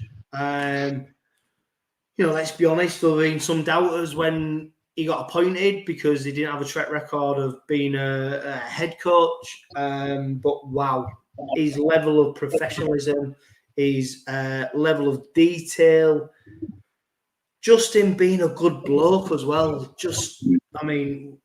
We're fortunate, aren't we, to have him because he's been part of the story that's come along with the new board of directors, the sort of reinvestment from Neil Hudgell, but Willie Peters as a figurehead for that team and as a club, you know, I don't think we could have wished for anyone better than what we've got. No, he's just a good man. Even away from the rugby side of things, he's just a good man. You know, as he says himself, he's flown his family halfway around the world to do this job. He wanted his first head coach position. He's got it, and he's making it his own. He's just a nice fella. He's a good man, but he demands 100% out of every single person. Because he's not prepared to do anything that he's not prepared to do himself. So he will go and demand everything. And if you, he does it in a, I guess he does it in a nice way, but if you let him down, he'll pull you. An example last week, and I don't want to single him out, but I think Jack Brown came on and he threw that wild pass up in the air, and Warrington took it on hour 20.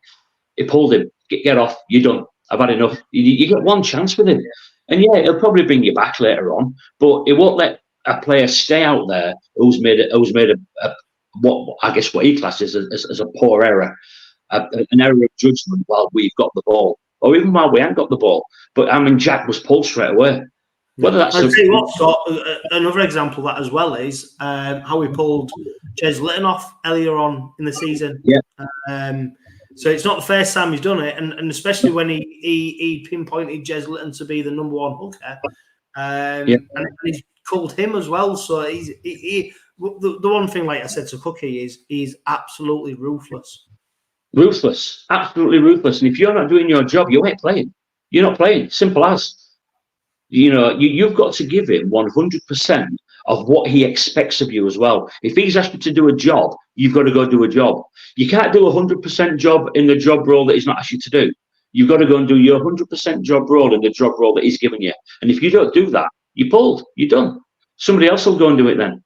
You know, you can argue as much as you want about should Kennedy have been released and should 𝗂𝗏𝗏𝗏 have been, but is it the right thing to release a player halfway through contracts, this, that, and the other? Willie don't care. All he wants is to win. He's got to win. He has to win.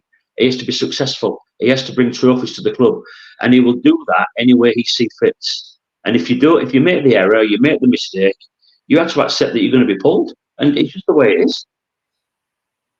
Yeah, and that's where you've got to also respect the synergy between him and the board of directors, of course, because it's not as easy as, you know, if you want to colour a player, it's not that easy, is it, when you've got contracts, etc. But what the board have done is back him in what he said, and I think they've got the utmost trust in him. And I suppose on the reversal, he's trust the board and the owners, and I suppose then also the players buy into that. They trust Willie Peters, they trust the board, and I think at the moment there is just great synergy between everyone at the club, and it's such a powerful energy right now that everyone's in the same direction, and that's unique in sport because it only comes sometimes once in a generation. It doesn't happen often.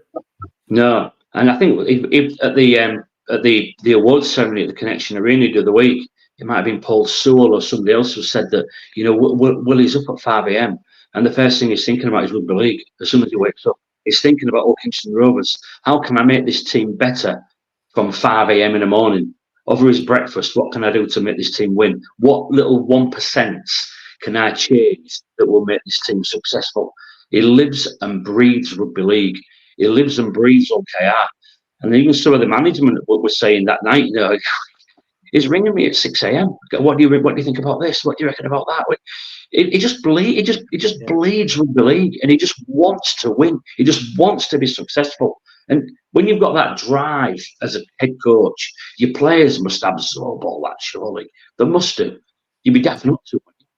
Well, yeah, and I think Paul Lakin said he's just sick of getting voice notes for him because he's just constantly giving him you know, and that's in one day, let alone over the course of a week. So yeah, I mean, let's just hope Willie Peters leads us to where we want to be, and I'm sure he will, because he's just such a determined, resilient character that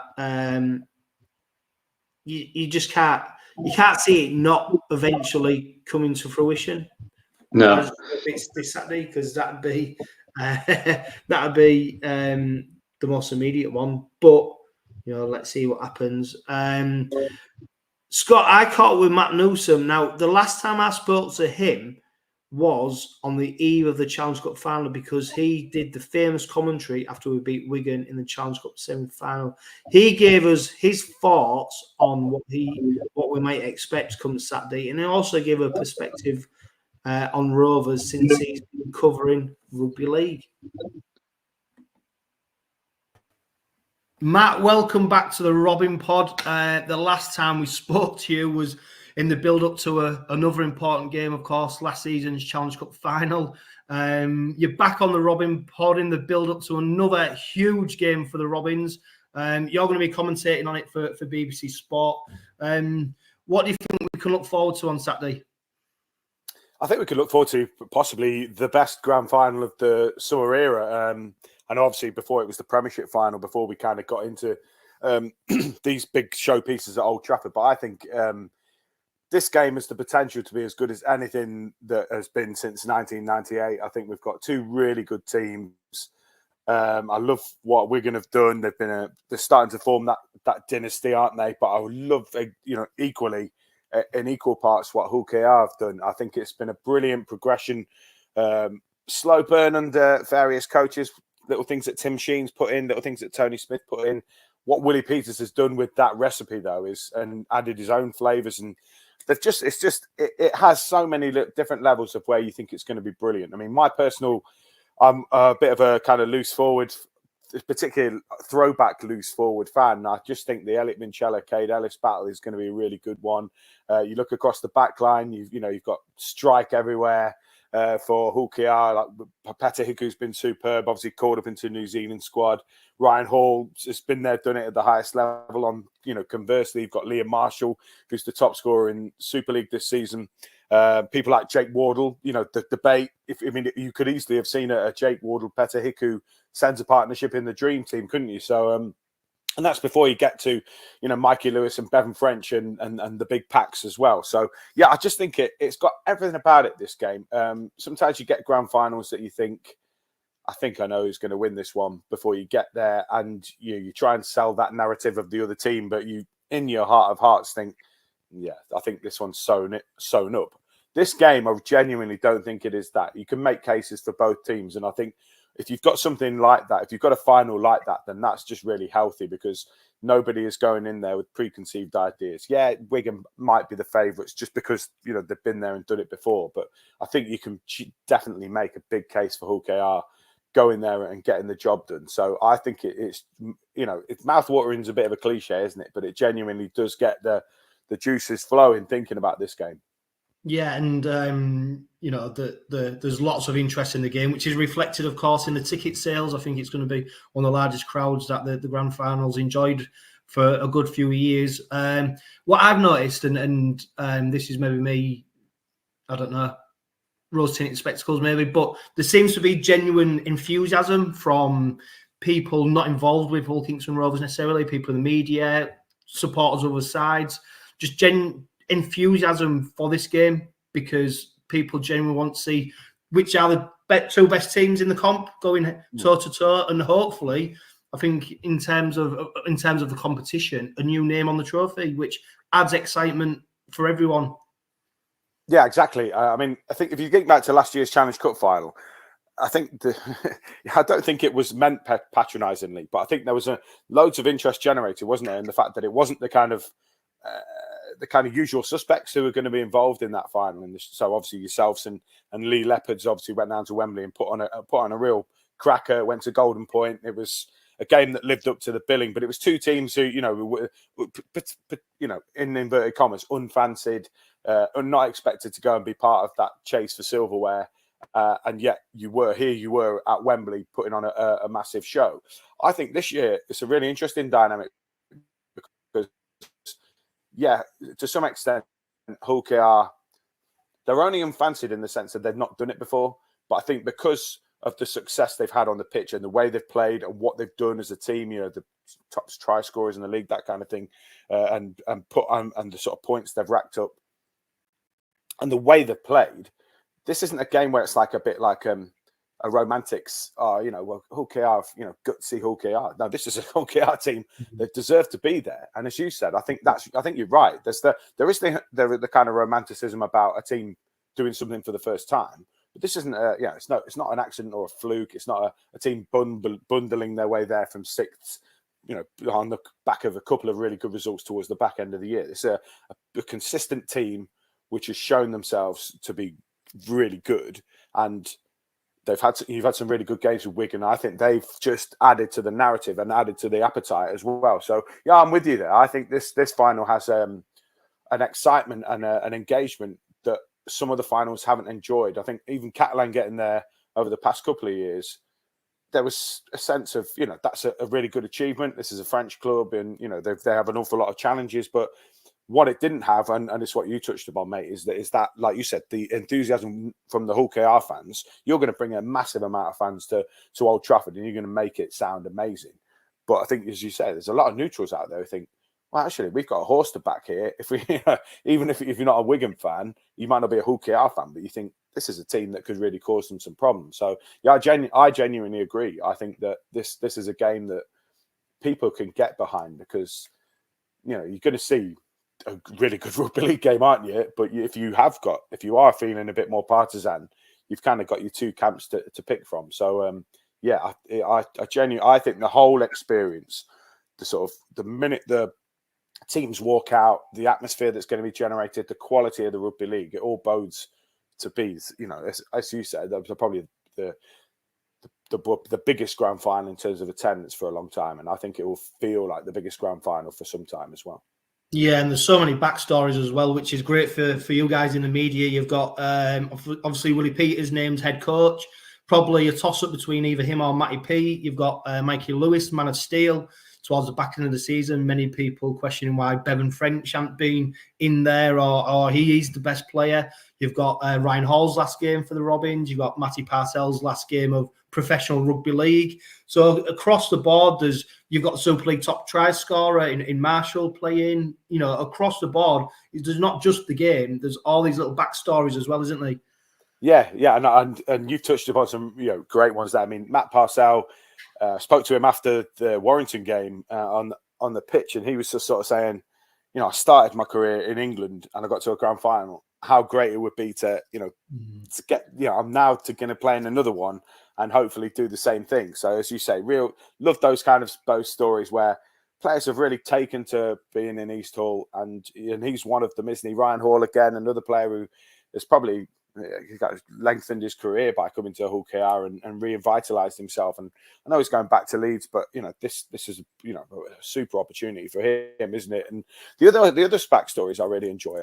Obviously, Elliot Minchella gone around the houses in terms of his career path, hasn't he? And played at London and Sheffield and Bradford.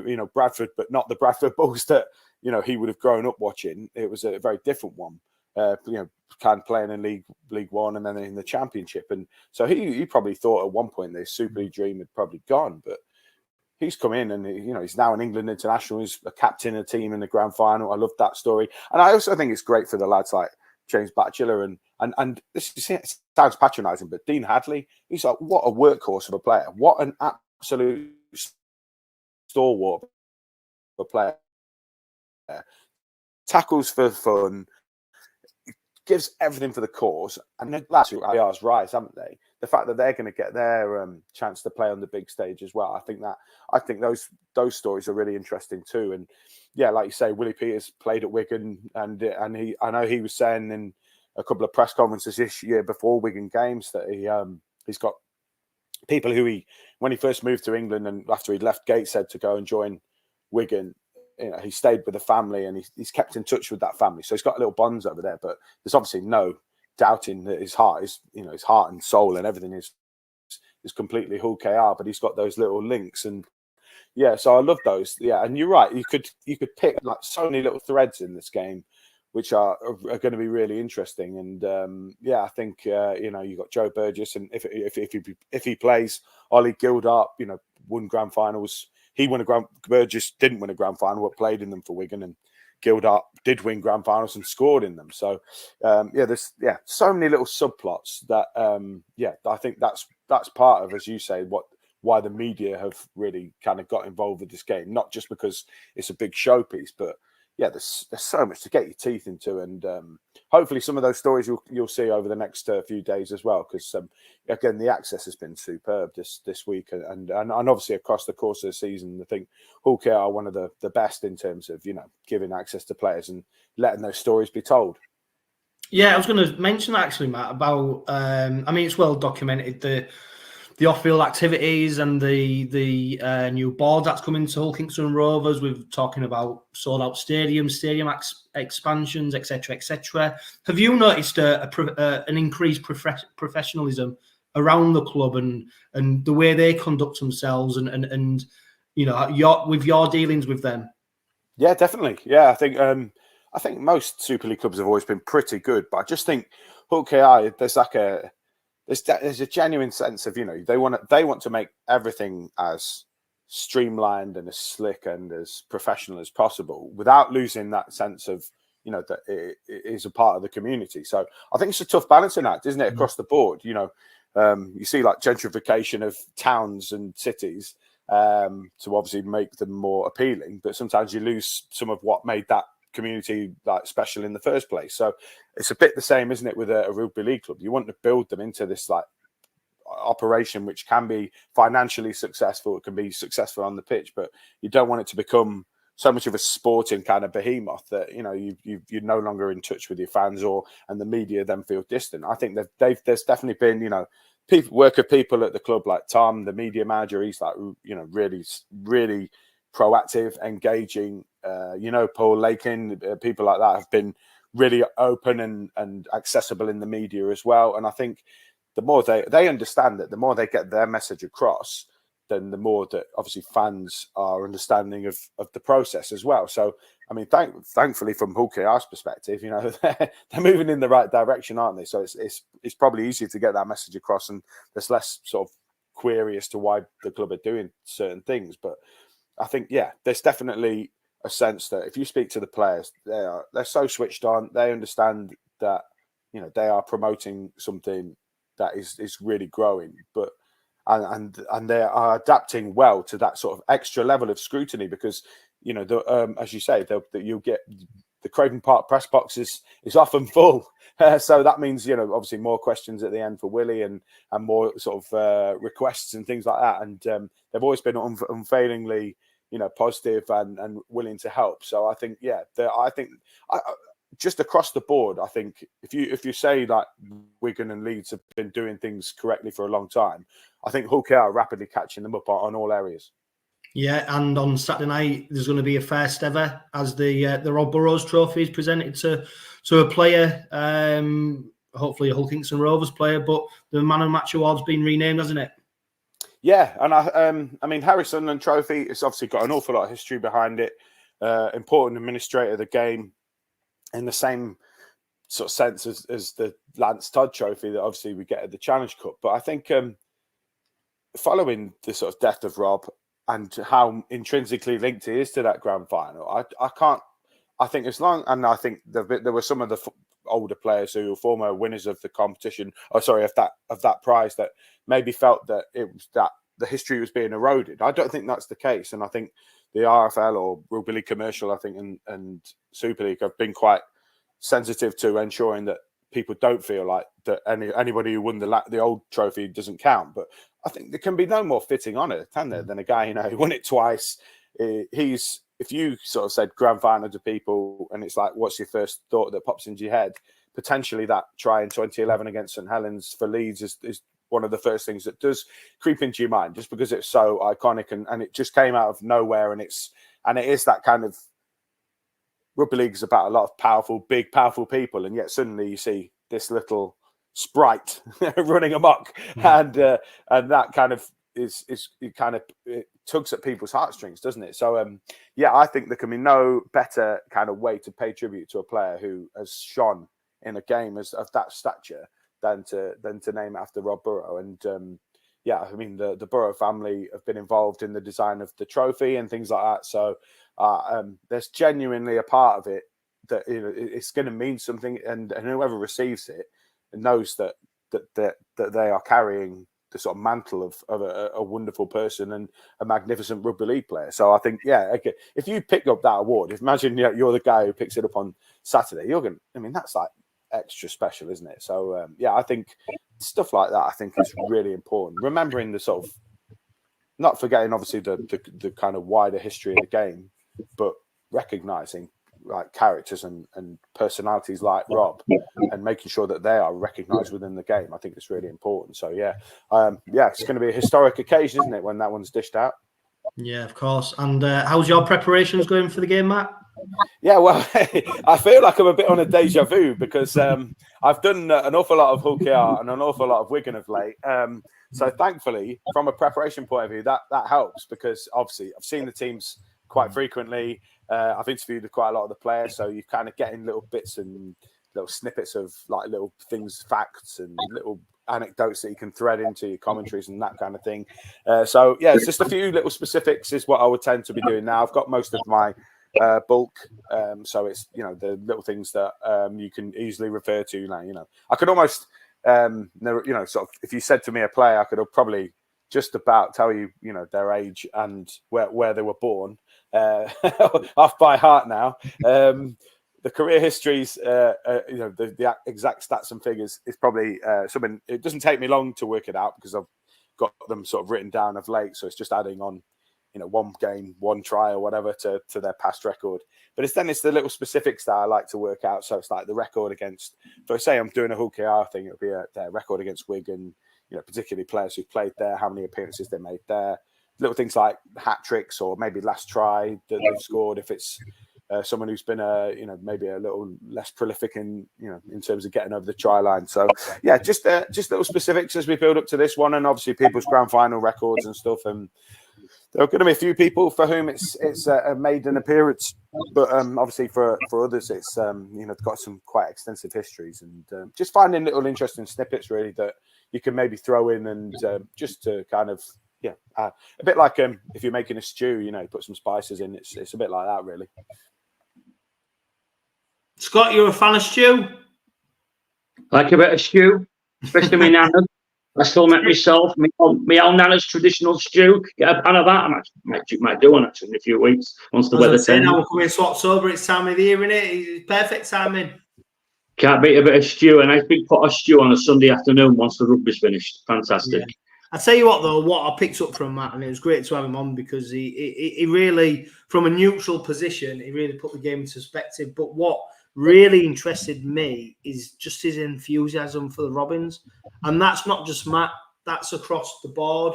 I just think there's an energy about the Robins right now, and there's almost a willingness from the neutral for the Robins to do well. I think there's a want for a different name on the trophy. There's a want for a challenger to succeed, almost. But I suppose the point on that is, Scott, like Matt said, we're not the plucky underdog anymore. We're a competitor. We're almost level. It's level playing field, and what comes with that is expectation, and so it should, because investment, etc., has put us in this position. Yeah, we're certainly competitive both on and off the field, and as Matt mentioned there in his words, Leeds and Wigan are they're the two teams that have probably got it right for many years. But what we've done with that Craven Street example and bringing it to the matchday experience, and then getting it right on the field as well. You've got to get it right off the field as well first before you get it right on the field. And then to flip that, if you get it right on the field, people will come off the field and they'll want to do all the bits and bobs that go with it as well. It's the old cliche in the scenario: if you build it, they will come.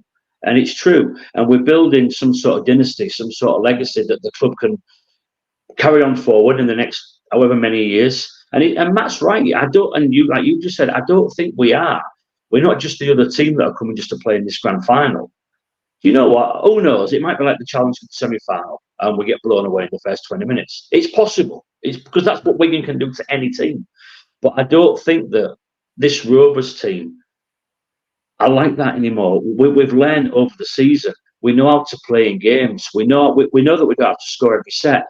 And I think what all that building on and off the pitch is certainly making us, I don't know whether we're the darlings of the media and the likers and the Mikey Lewis effect and the Willie Peters effect. And I think everybody, well, maybe apart from that lot across the river, I think, and Wigan fans, I think everybody else wants us to win, don't they?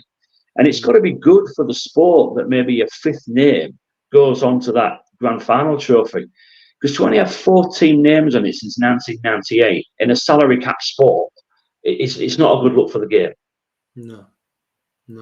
And it winds up the people that I work with when I keep saying that Hull Kingston Rovers are everybody's second favourite team. It absolutely winds them up because they support that lot from across the river. But I do think there's a general groundswell of support for the Robins in terms of wanting a new name on the trophy.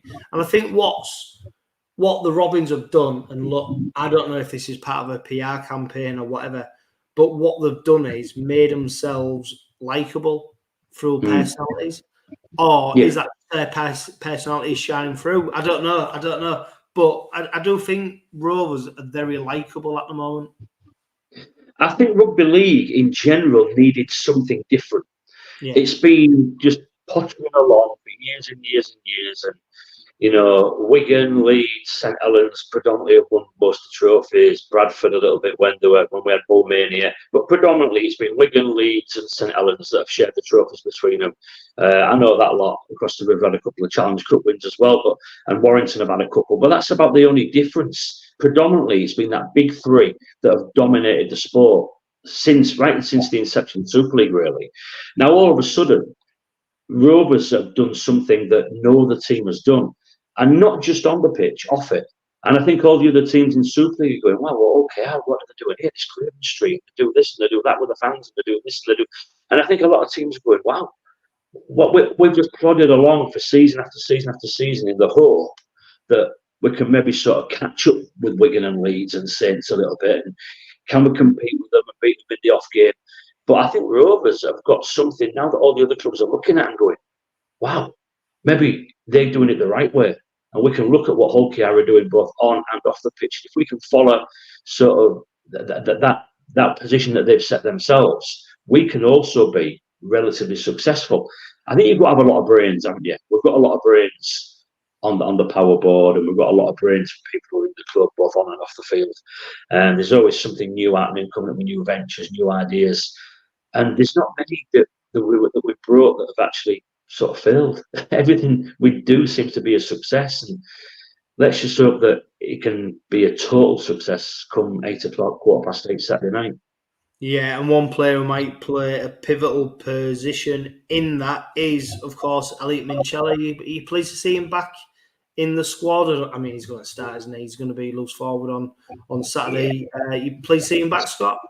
Yeah, absolutely. I think we've said all along that when Minnie plays around that middle and that ruck, and both defensively and with ball in hand, he gives us another dimension. A big raps to Dino, though, for stepping in these last two games. I mean, he was absolutely immense against Warrington.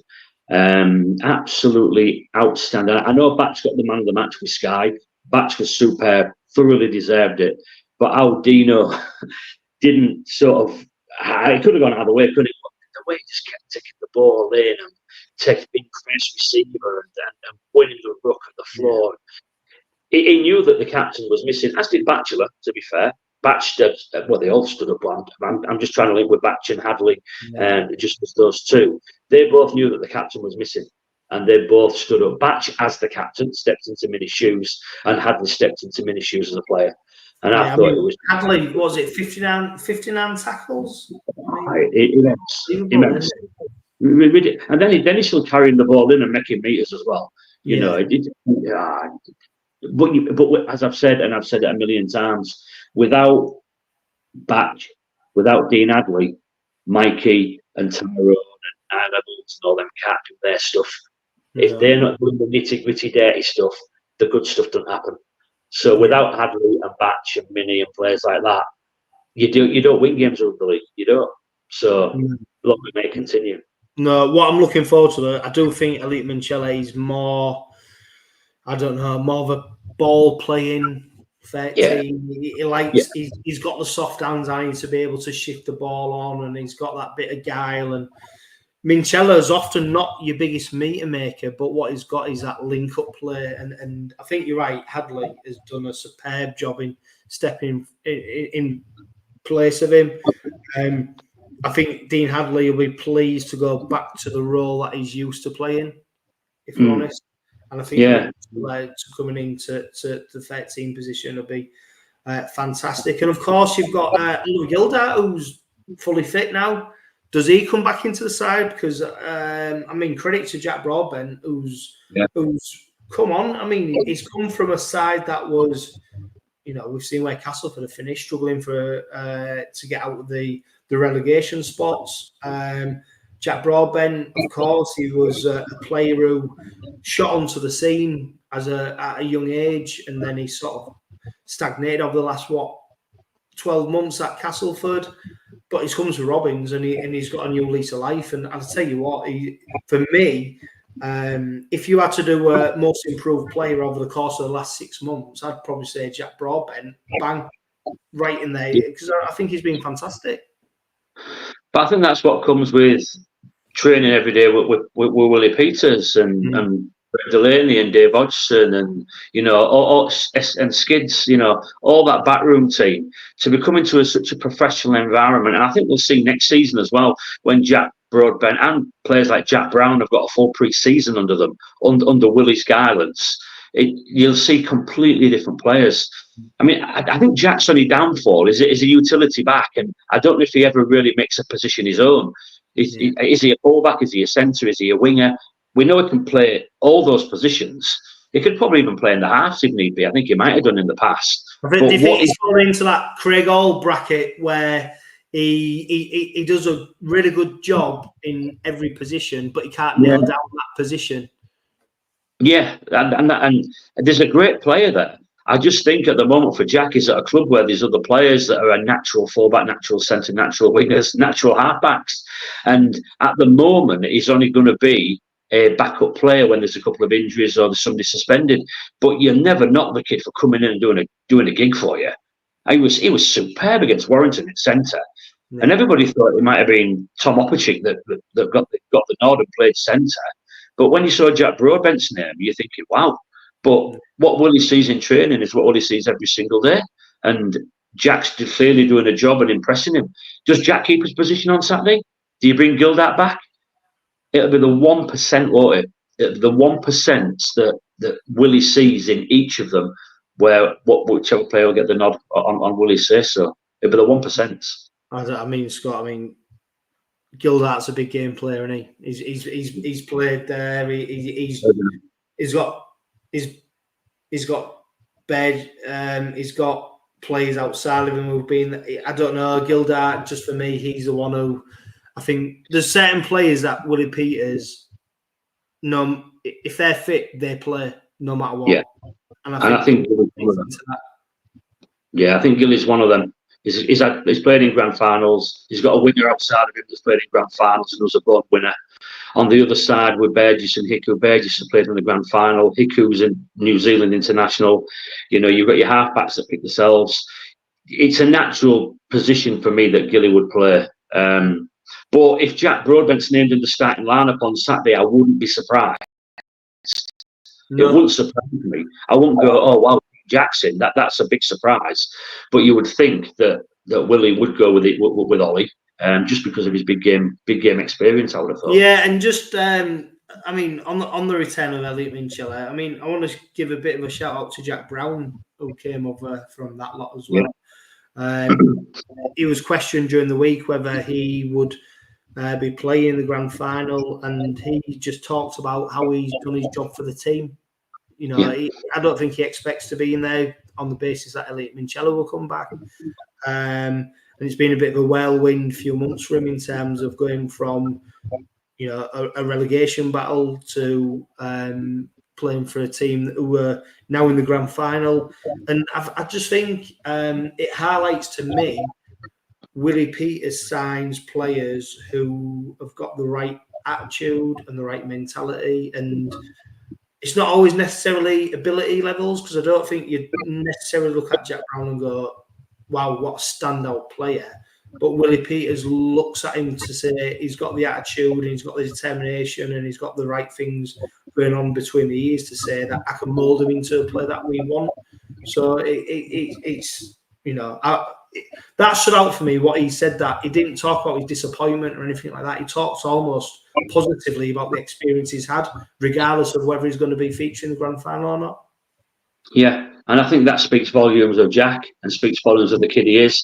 I think it also helps that, not that he should come into play, but it helps that he's a massive Rovers fan, so he wants the best for the team as well.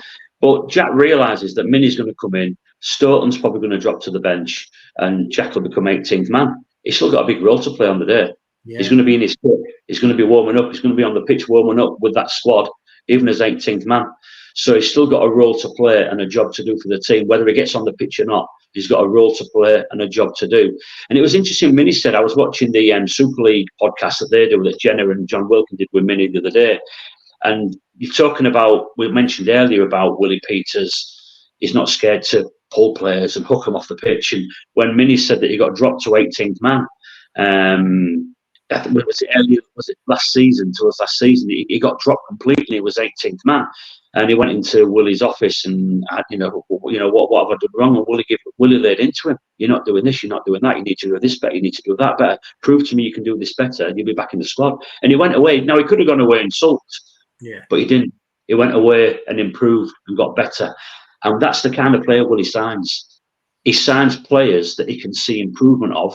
He signs players who are willing to work hard, and do all the grit and all the stuff that nobody else wants to do, because that will ultimately win you games. All the hard work, all the bits off the ball, all the bits that nobody sees. If players aren't doing that, Mikey, Tyrone May, Niall Levels, Petter Hiku, whatever, can't do their. And that's massive for the club. Yeah, of course it is. And now we're going to finish. I almost forgot that we're going to finish with question time, which is becoming an ever popular feature of the Robin Pod.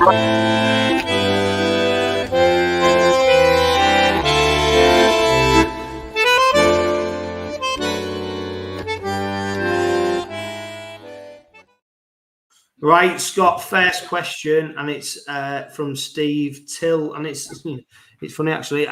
How much will Wigan feel slighted by Matty Peets not becoming Coach of the Year and Bevan French not even nominated for Man of Steel? And will they want to prove a point on Saturday? Well, without a doubt, they want to prove a point of that. There is no doubt. It's a tough one, isn't it? Because anybody would probably pick Bevan French as a potential one of the three men of Steel, but can you do that when you've missed half the season? After what you've seen Bevan do over the last couple of weeks, you're thinking, wow, well, what a player. He just does so many things off the cuff. But does that inspire Wigan? I don't think Wigan need inspiration to win games.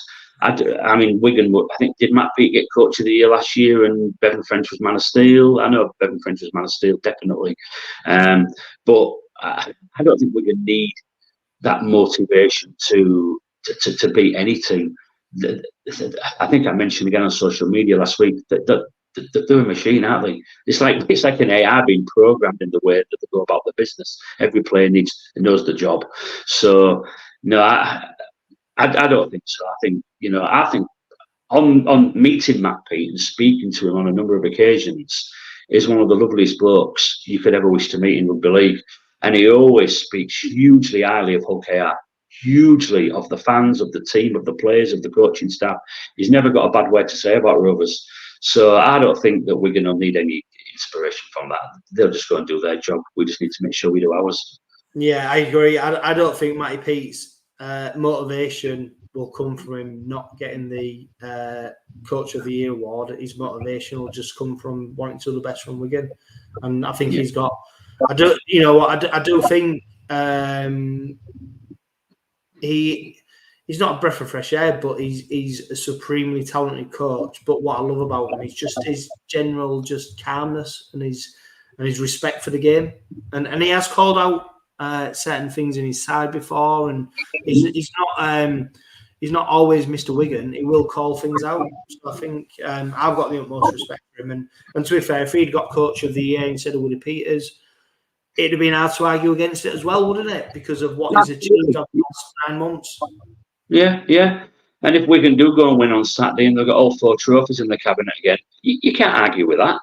No. They're the best team in the world at the moment, because the game against Penrith proved that. Whether it was a dodgy try or not is another thing. But at the end of the day, they beat Penrith in the World Cup Challenge. So the facts state that Wigan are currently the World Cup champions and they hold every single trophy that you can have in rugby league.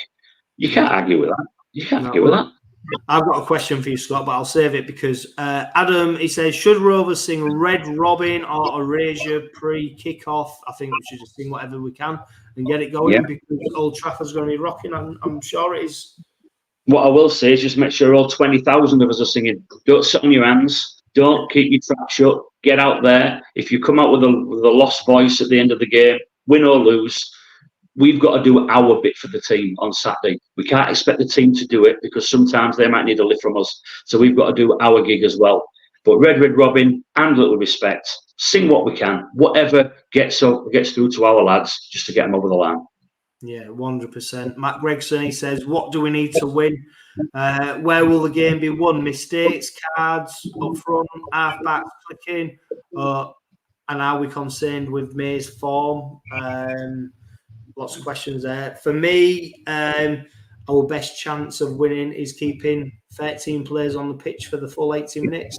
We've seen, haven't we, what happened last time we played Wigan, where we suffered players going off due to sin bins, and ultimately that cost us a result.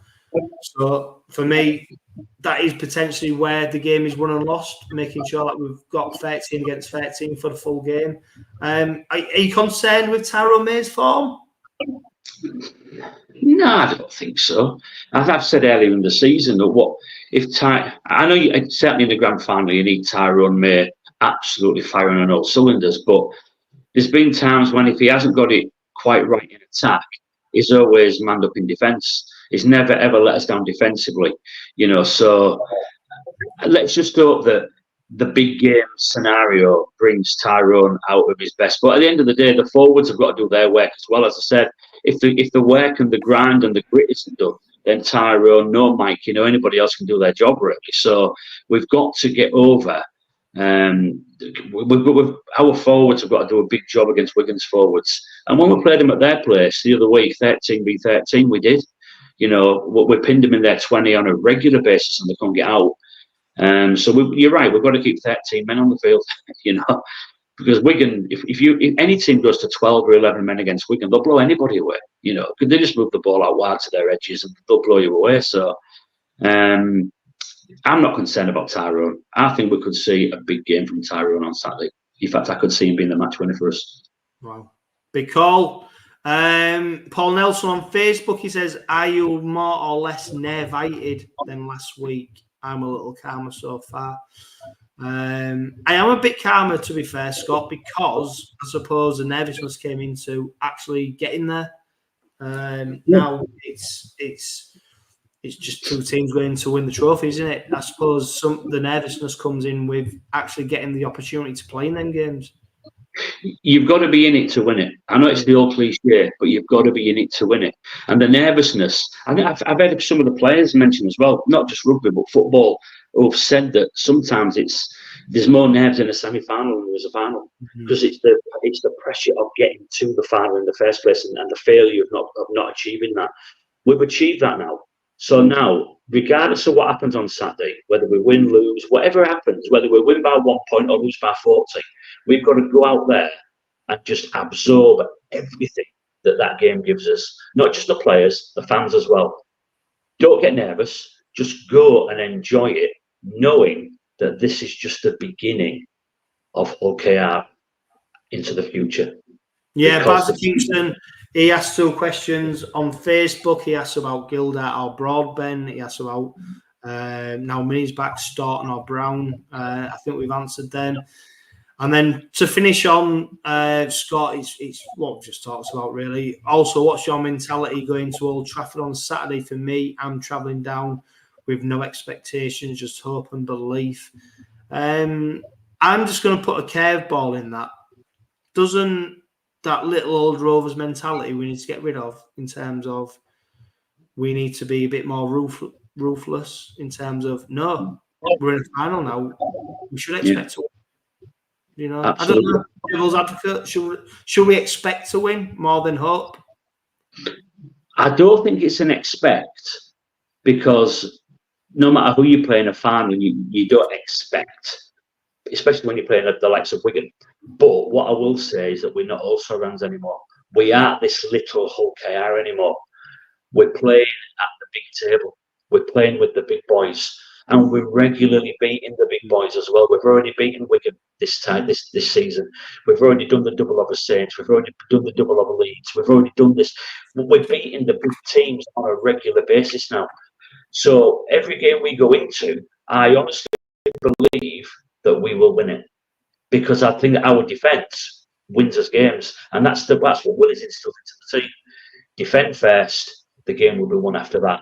And I honestly, and sometimes what Bevan French does with the ball, sometimes you can't defend that. Sometimes it's an absolute, I don't want to mean it's derogatory, but he can be a freak of nature with some of the things that he does with a rugby ball in his hand. It's just ridiculous, and sometimes you can't defend that. But what you can do is just make sure that you can restrict him to field position, and that's what Rovers do really, really well now. We don't tend to give teams field position if we can help it, and defensively we're a different animal. And I honestly believe that every game we go into now, I believe we're going to win it. I really do. And I think we can win on Sunday. I think we can win. Yeah. So do I. And I think that's the mentality we need to take in to the game on Saturday at Old Trafford. If you've stayed and listened to the full Robin Pod live, a huge thank you. We've cracked the 2-hour mark, which is incredible. If you're listening to this on the podcast, you probably want to split it into two if you haven't done so already. It's just gone on forever, but we've had so much to talk about. We've had so many great guests. We've had so many people giving such great input to the Robin Pod this week, because do you know what? Why not? It's grand final week. You know, this is what it's about. This is why ultimately we support Hull Kingston Rovers, because one day we hope to see them gain success. We not only do it for success, though, we do it because it's just part of our lives. It's just, this is what we do. This is so inherent in us as supporters of the club. The grand final, Scott, it's not just going to watch a game. You've got families going, you've got people going who you're friends with. You're going to bump into people you might not have seen for a few years. It's just such a, I don't know what the word is, just such a all-encompassing experience where it's more than just 80 minutes of rugby league. And we are an emotional fan base. We can't get away from it. We absorb it, we feel it, we cry about it, we celebrate it, we go over the top with celebrations, we go to the depths of despair with our emotions in terms when we lose. It's just what we do. That is Hull Kingston Rovers. But do you know what? I just think we should embrace the grand final, and what will be. But what's for sure is that these players will put 100% into making sure that they've got the best opportunity of winning the game, and we need to get behind them and back them, like you said, to do it. To do it, absolutely. And I think the thing is as well, it's come 8:15, whatever it is on Saturday night. If when that final route goes and we've scored one more point than Wigan, I can't begin to think what that stadium will be like in the Hull KR, and I can't even begin to imagine. And I don't mean this in a disrespectful way, but you know that the Wigan end will be another round of applause and it's just another trophy and see you next season. But for Rovers, the feeling of euphoria will be something that you've never ever witnessed before. Never witnessed before. No, a huge thank you to everyone who's listening and watching this week's Robin Pod Weekly. The Robins have a date with destiny, and the venue is Old Trafford. This is the one. And if you're going, then play your part from minute one. For now, though, live Love, laugh and be happy.